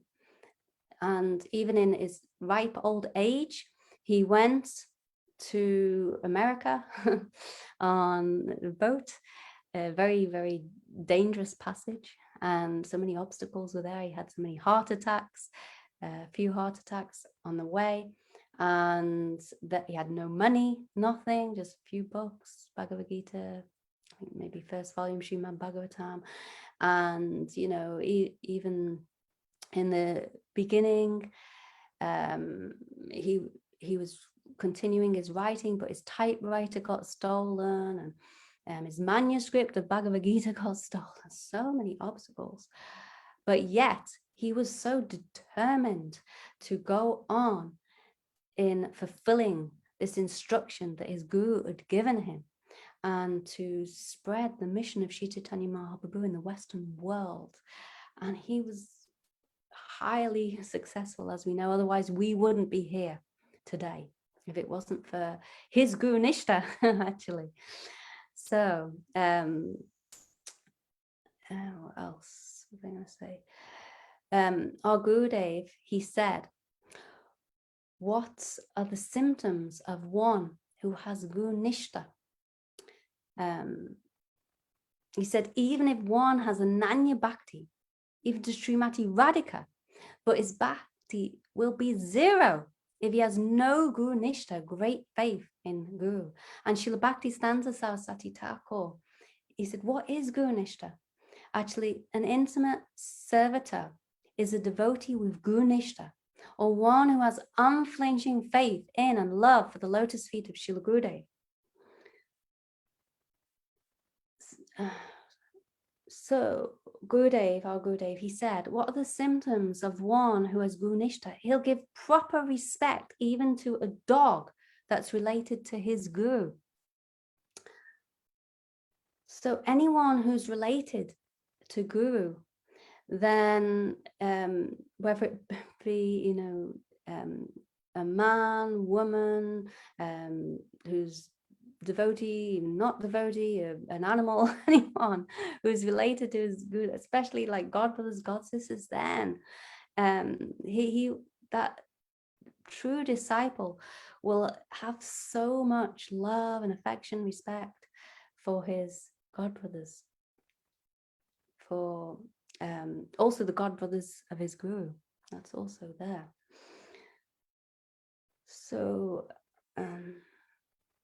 also our Gurudev said the symptoms of guru-nistha is that one always offers respects to superiors, and especially to like the godbrothers of guru or any senior Vaishnava. This is very important to follow Vaishnava etiquette, which we can talk about in one session. That's an important subject. So Gurudev, my Gurudev, he said, nowadays I see that godbrothers quarrel with each other and they don't even want to come together and glorify their guru or Krishna. But we can think that if Gurudev has so much love and affection for someone, then to please him, we should try to serve that person. This is the easiest process to please him, actually.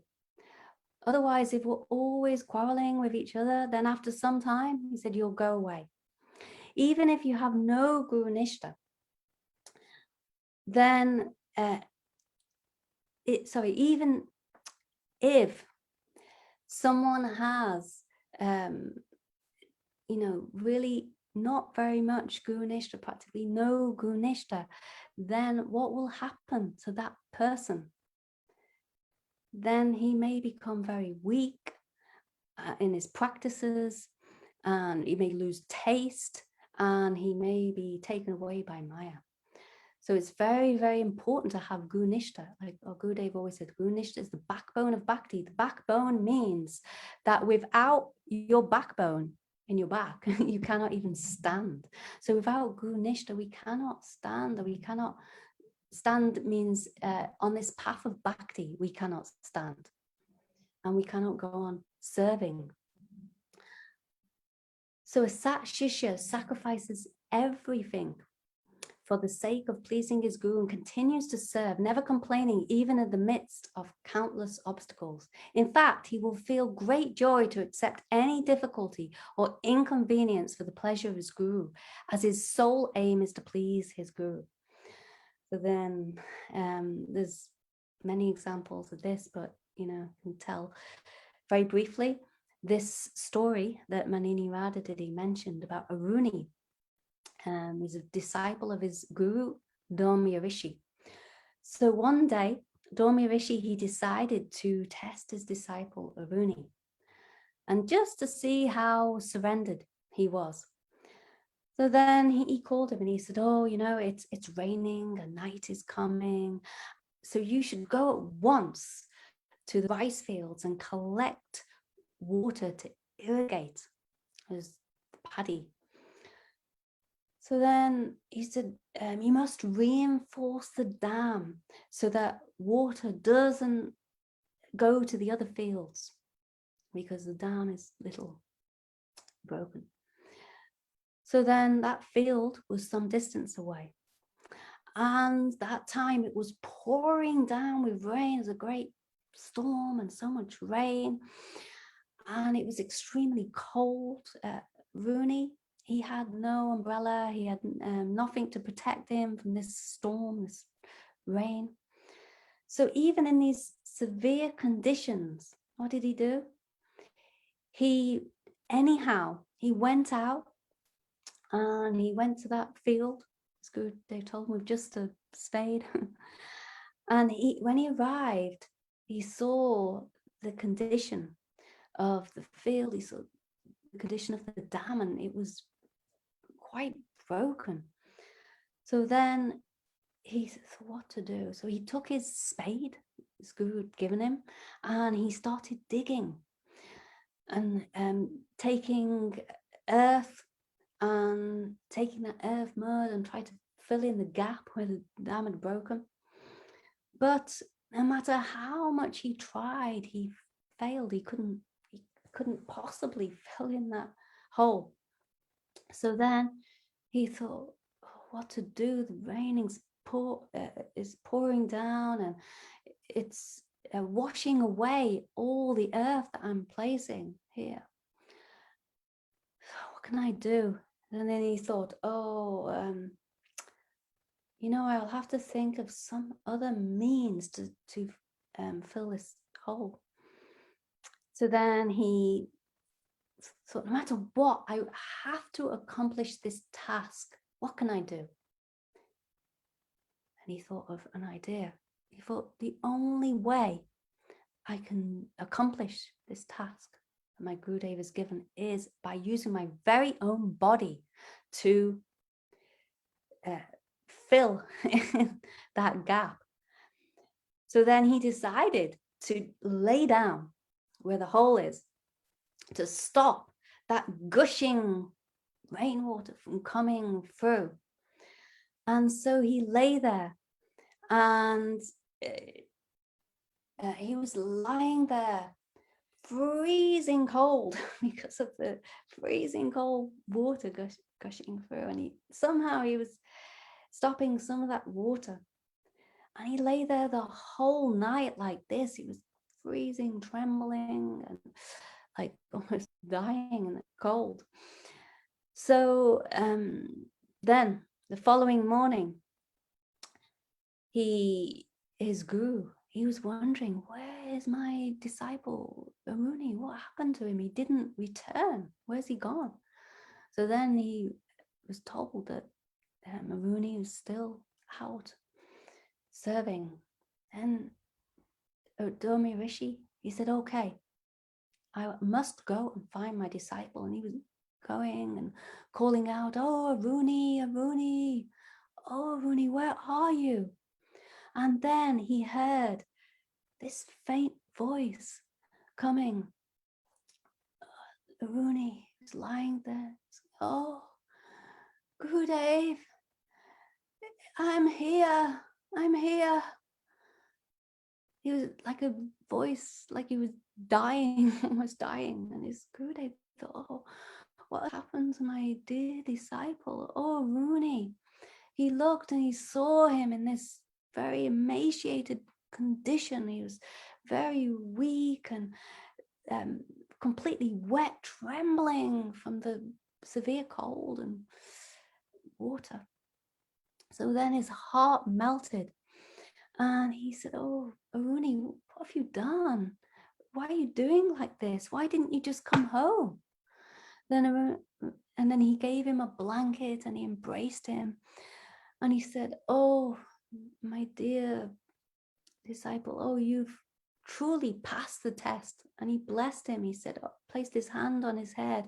And he said, I bless you that all the essence of the Vedas will manifest in your heart.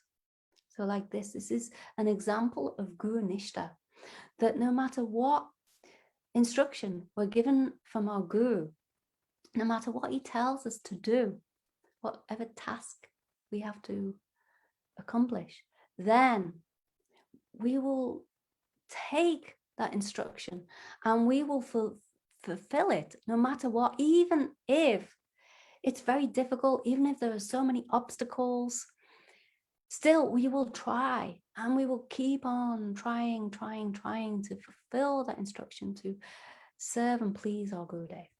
So I'm going to the next slide. This is the last one, I think. So Vishrambena Guru Seva. So Vishramba means confidential or intimate.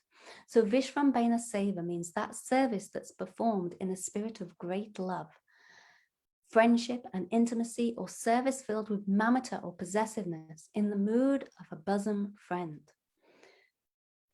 So this mood, it's actually very high. This Vishrambhena Guru Seva, this is not so easy.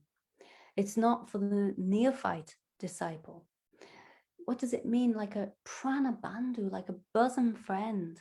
We cannot jump to this platform. And even on this platform still, there's some mood of honor and respect that's given to the Guru. It's not that, you know, Gurudev is our bosom friend and we embrace him and hey, Gurudev, you know. But no, there's still that honor and respect, but still that mood of intimacy is there. And Gurudev said at present, we are in the, like Archan Marg. So this means like worship. Archan means mood of worship. So like following Vaidhi Bhakti. And as long as we're following this Vaidhi Bhakti, then and we haven't gone beyond the platform of Vaidhi Bhakti, then we're not going to come to this platform of Vishrambhena Guru Seva, where we're embracing our Guru like a very dear bosom friend. No, only when we advance, like the platform of Raganuga Bhakti, then this mood will be there, present. So once my Gurudev is, to whom does Gurudev reveal confidential knowledge? He reveals to that disciple who is snigdha. He's very affectionate and his heart is very soft, and he has so much snigdha affection for his Guru. So, and the examples given of a potter. A potter, what does a potter do? Takes clay and he wants to mold that clay into a pot. But if the clay is very hard, the potter will not be able to mold the clay into a pot. It won't be possible. The clay has to be very soft. So in the same way, like that clay that's very soft and pliable, the heart of the disciple has to be very soft, full of affection, and that way very pliable, so that the Guru can shape and mold his heart in any way he wants. And then the disciple, he has Vishrambhena, the mood of very much intimacy towards his Guru.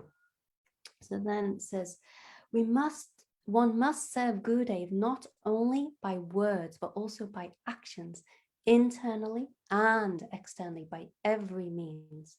So we may be serving our Guru externally, but if we're not also serving internally, then this is not real service. Real service means serving in every way, by mood, by bhav, as well as externally, performing so many different activities in service to our Guru. So Vishrambhena Guru Seva is the feeling that one is the property of his Guru when the disciple has not ordinary Shraddha but extraordinary Shraddha.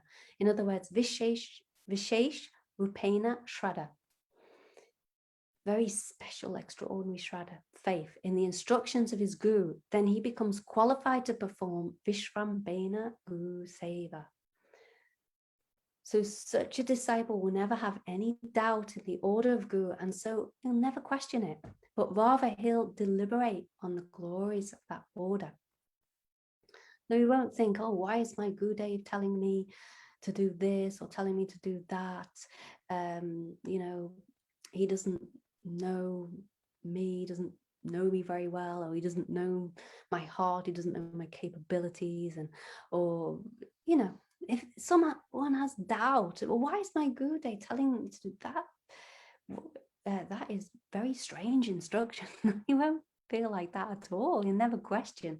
In fact, he'll think, wow, what a glorious instruction.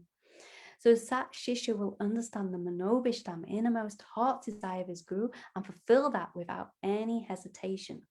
So the example is given, I'll just tell very briefly that once during Navadvip Parikrama, Srila Bhaktisiddhanta Saraswati Thakur took thousands of pilgrims on Parikrama. And I think it was on the third day, he took all these pilgrims to Koladweep. And in Koladweep, there's one place, Puramaya Temple.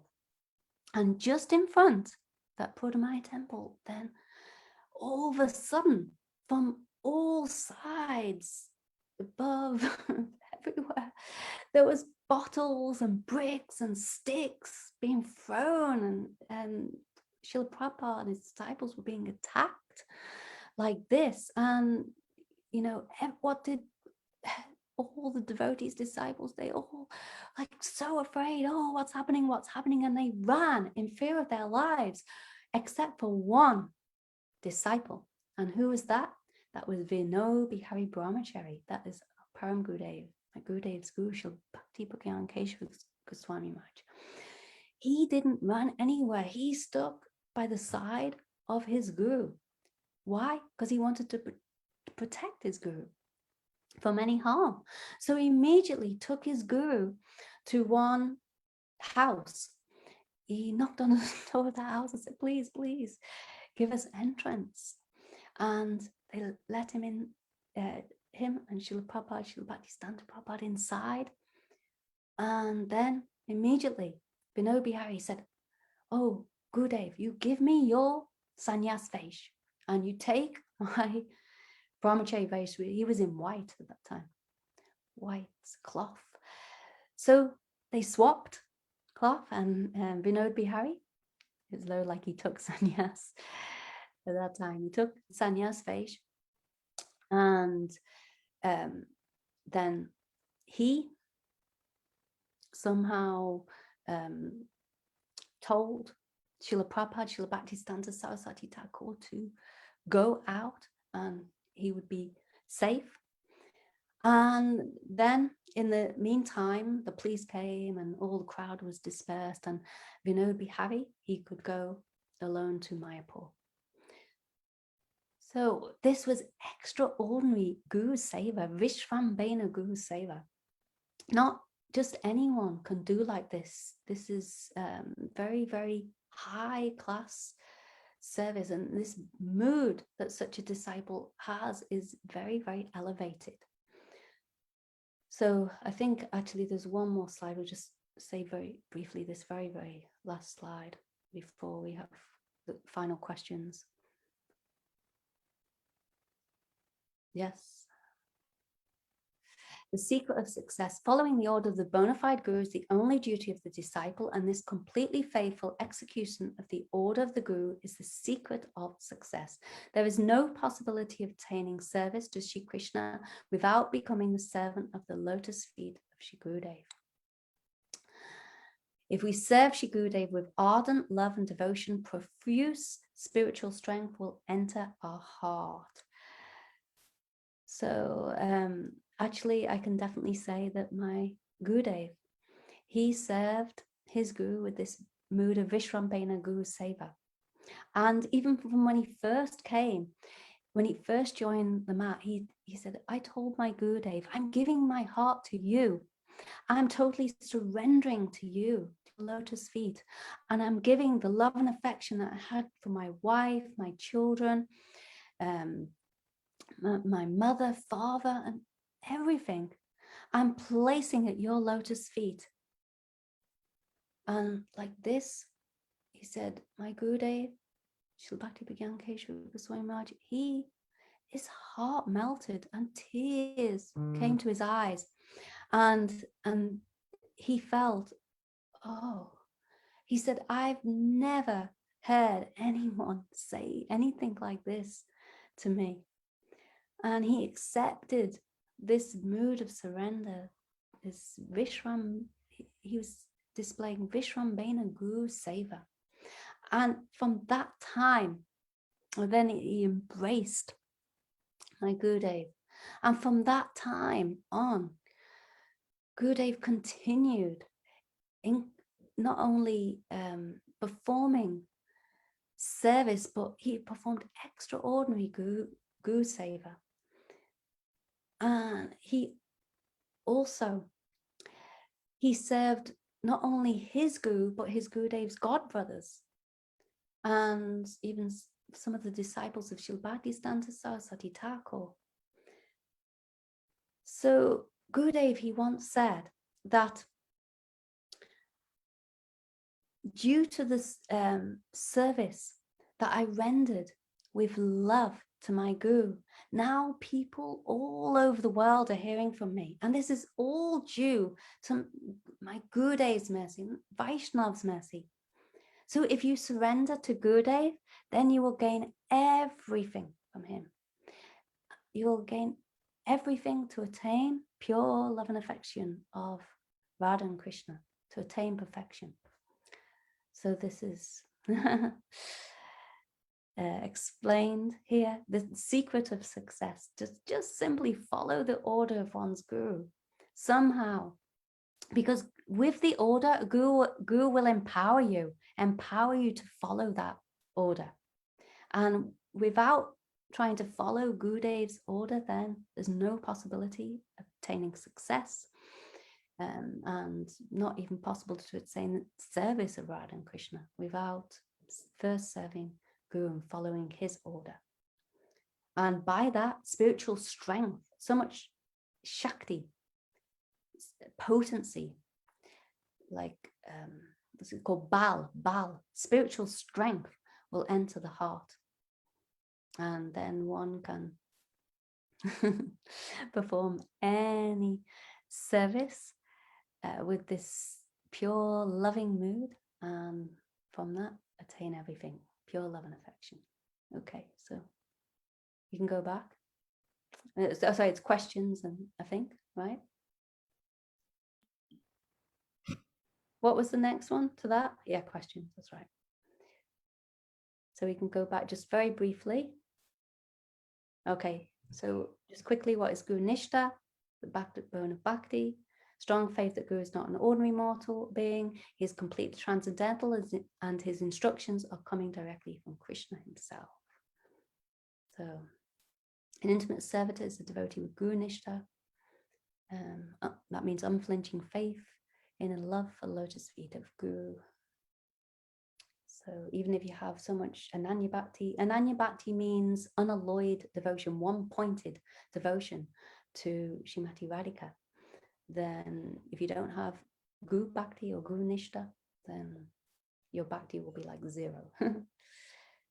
Sisya sacrifices everything for the sake of pleasing his Guru. And let's go on. Even if there's countless obstacles. Vishwambhena Guru Seva. Vishwambha means confidential or intimate. Vishwambhena Seva, service performed in the spirit of great love, friendship, intimacy, or service filled with mamata or possessiveness in the mood of a bosom friend. And we can serve Guru both internally and externally. And Vishwambhena Guru Seva is feeling that one is the property of his Guru. Guru can do anything he likes with me. He can engage me in any kind of service like this. Like Gurudev used to say, if Guru says jump, you jump. Like that, no hesitation. So this is performed with extraordinary Shraddha, faith.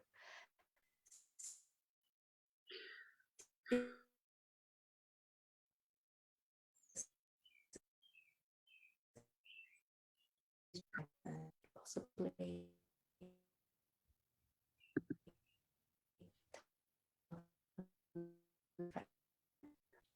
okay, so we can go to the questions quickly because we're running out of time. We've already run out of time. Okay, so the first question is, what is the meaning of guru-nistha? Excuse me, Hare Krishna. Rivol, yeah. And can I say? Yes. Yes, you may say. If we have unflinching faith on Guru, our Gurudev, the backbone of our guru-nistha, we should not think that he's a ordinary human being. He is actually representative of the Supreme Personality of Godhead. Yes. Yeah, so Mm. like that. So it's very strong faith. in Yeah, Guru. strong faith. Mhm. So that is the backbone of our guru-nistha. Of bhakti. Yeah, bhakti, yeah. Mhm. And the instructions that Guru gives are directly coming from Krishna through the Guru. So they are perfect instructions. Mhm. Yeah. Next question is, give an example of any of our acharyas who had guru-nistha. How did they show their guru-nistha in their life?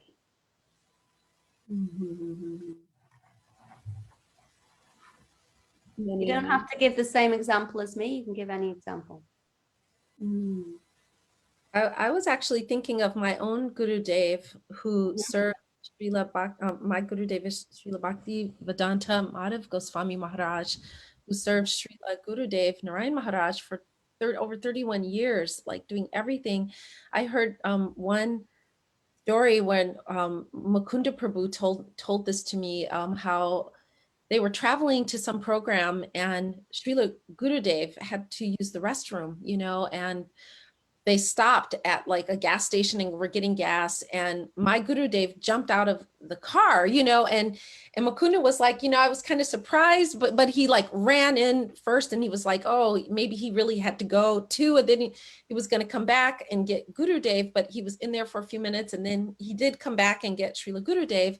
But what he had done was run there and he had asked the attendants to give him cleaning supplies, and he cleaned the entire restroom prior to Srila Gurudev going in, and I was like, wow, because I mean, just that he would do any and everything, like everything for Srila Gurudev. When Srila Gurudev was having his sickness pastimes and was getting sick, like my Gurudev would be like, oh, if you have to throw up, you're here, I think like just that selfless service. So that came to my mind, just absolute faith that whatever Srila Gurudev said is coming from Krishna and is for our benefits. And I think he has so many examples in his life of Nishta, of Guru Nishta, that they're too numerous to even recount.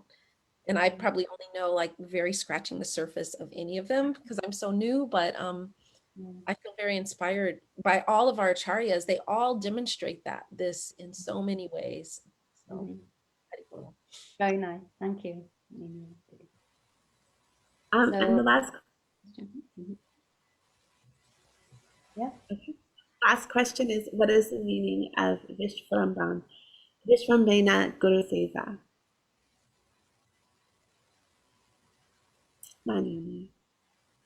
Oh, is anyone else want to answer about Shamali Didi or anyone? To give others a chance. Anyone there? I can speak. This is Shamali. If you. Shamali Didi, yeah. Go. Oh, well, Vishrambena,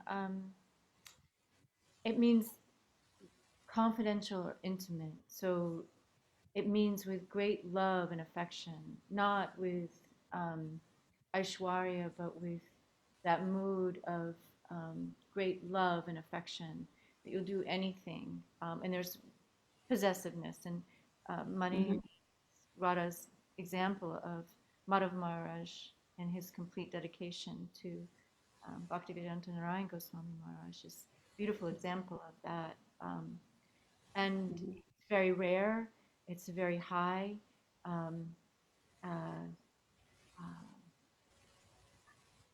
So he, I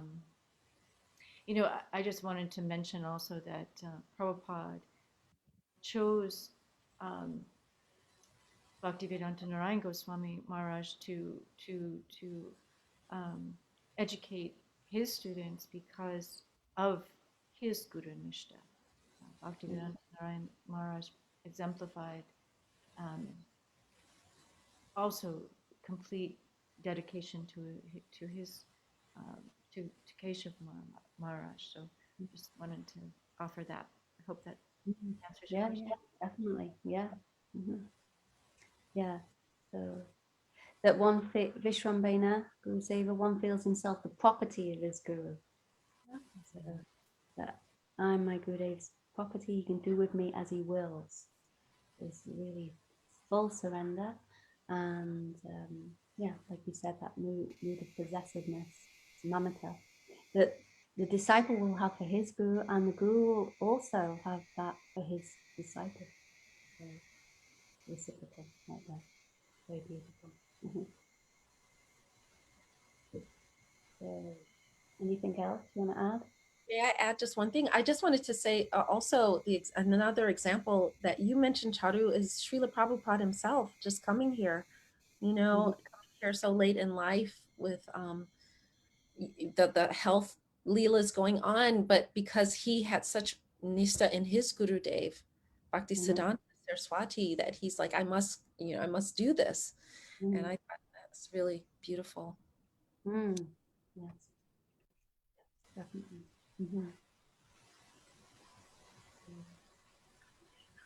Anything else? Is any other questions? Was that it? That's it. Okay. All right, we went a little over time. Please forgive me. If anyone has one brief question, can try to answer it in a few minutes. You want?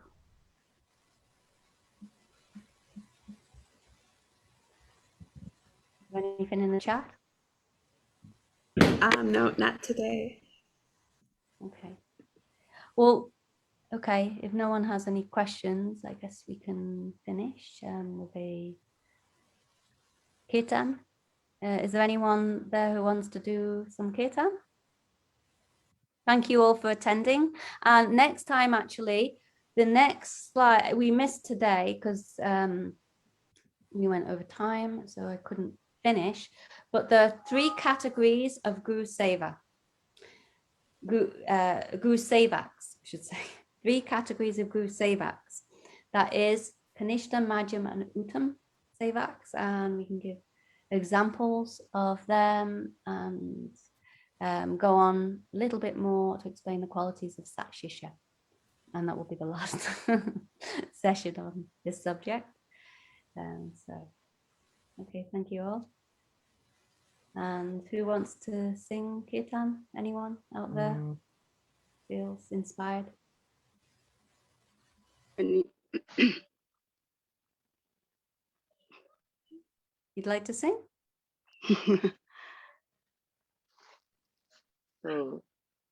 Just very short, whoever sings. Okay. So Hare Krishna Maha mantra. okay. Jnanatimirandisya Jnananjana Shalakaya Chakshurunmilitam Yeno Tasmai Shri Guru Namo. Hare Krishna, Krishna Krishna, Hare Hare, Hare Rama, Rama Rama, Hare Hare. Hare Krishna, Krishna Krishna, Hare Hare, Hare Rama, Rama Rama, Hare Hare. Hare Krishna, Krishna Krishna, Hare Hare, Hare Rama, Rama Rama, Hare Hare. Hare Krishna, Krishna Krishna, Hare Hare, Hare Rama,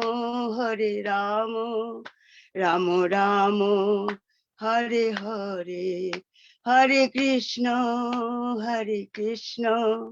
Krishna Krishna, Hare Hare, Hare Rama, Rama Rama, Hare Hare. Hare Krishna, Krishna Krishna, Hare Hare, Hare Rama, Rama Rama, Hare Hare. Jaya Sachi Nandan, Jaya Gaura Hari, Sacinandan Jaya Gaura Hari Jaya Sacinandan Jaya Gaura Hari Sacinandan Jaya Gaura Hari Jaya Guru Devo Jaya Guru Devo Guru Devo Jaya Guru Devo Jaya Prabhupada Jaya Prabhupada Prabhupada Jaya Prabhupada Nitai Anitai Gaur Hari Bol Hari Bol Hari Bol Nitai Gaur Hari Anitai Anitai Gaur Hari Bol Hari Bol Hari Bol Nitai Gaur Hari Bol Gaur Ramanand Hari Hari Bol. Jai Hari Bol, Bol. Hari Bol, Thank you Hari so Bol. much. Very nice. What's your name, Mataji? Yeah, my name is Leela Madhuri Devi. Oh, Leela Madhuri. Didi. I think Oh. because I used to go to Ganga Matas, there in the. Oh, yeah, I remember you. Yes. Yeah. Sharmila is my daughter. Yes. Sharmila. Oh, very nice. Everyone can unmute for a few minutes. And if you want to put your video on, say Hare Krishna. Thank you so much, everyone. Thank you so much. It's beautiful. Really great. Haribol, Dandut Pranams to everyone. Thank you very much. Everyone. Oh, Hare Krishna, Hare Bol. Nice to Really see you all. Thank you so much. So Thank you very much, everyone. Thank Thank you. you. Hare Krishna. Answering all the questions perfectly as well. Did very well. So next time, maybe Shamli Didi or Manini Radha Didi or anyone who wants to give a brief summary, you can, because it's nice to start with that as well, and then we can move on to the next session. Okay. Okay, so we can go now. Hari Bol. Haribol. Bol, Hari Bol, Hari Bol. Okay, Hari Bol. Haribol, Haribol. Jai Gurudev. Hi, good. Good. Good.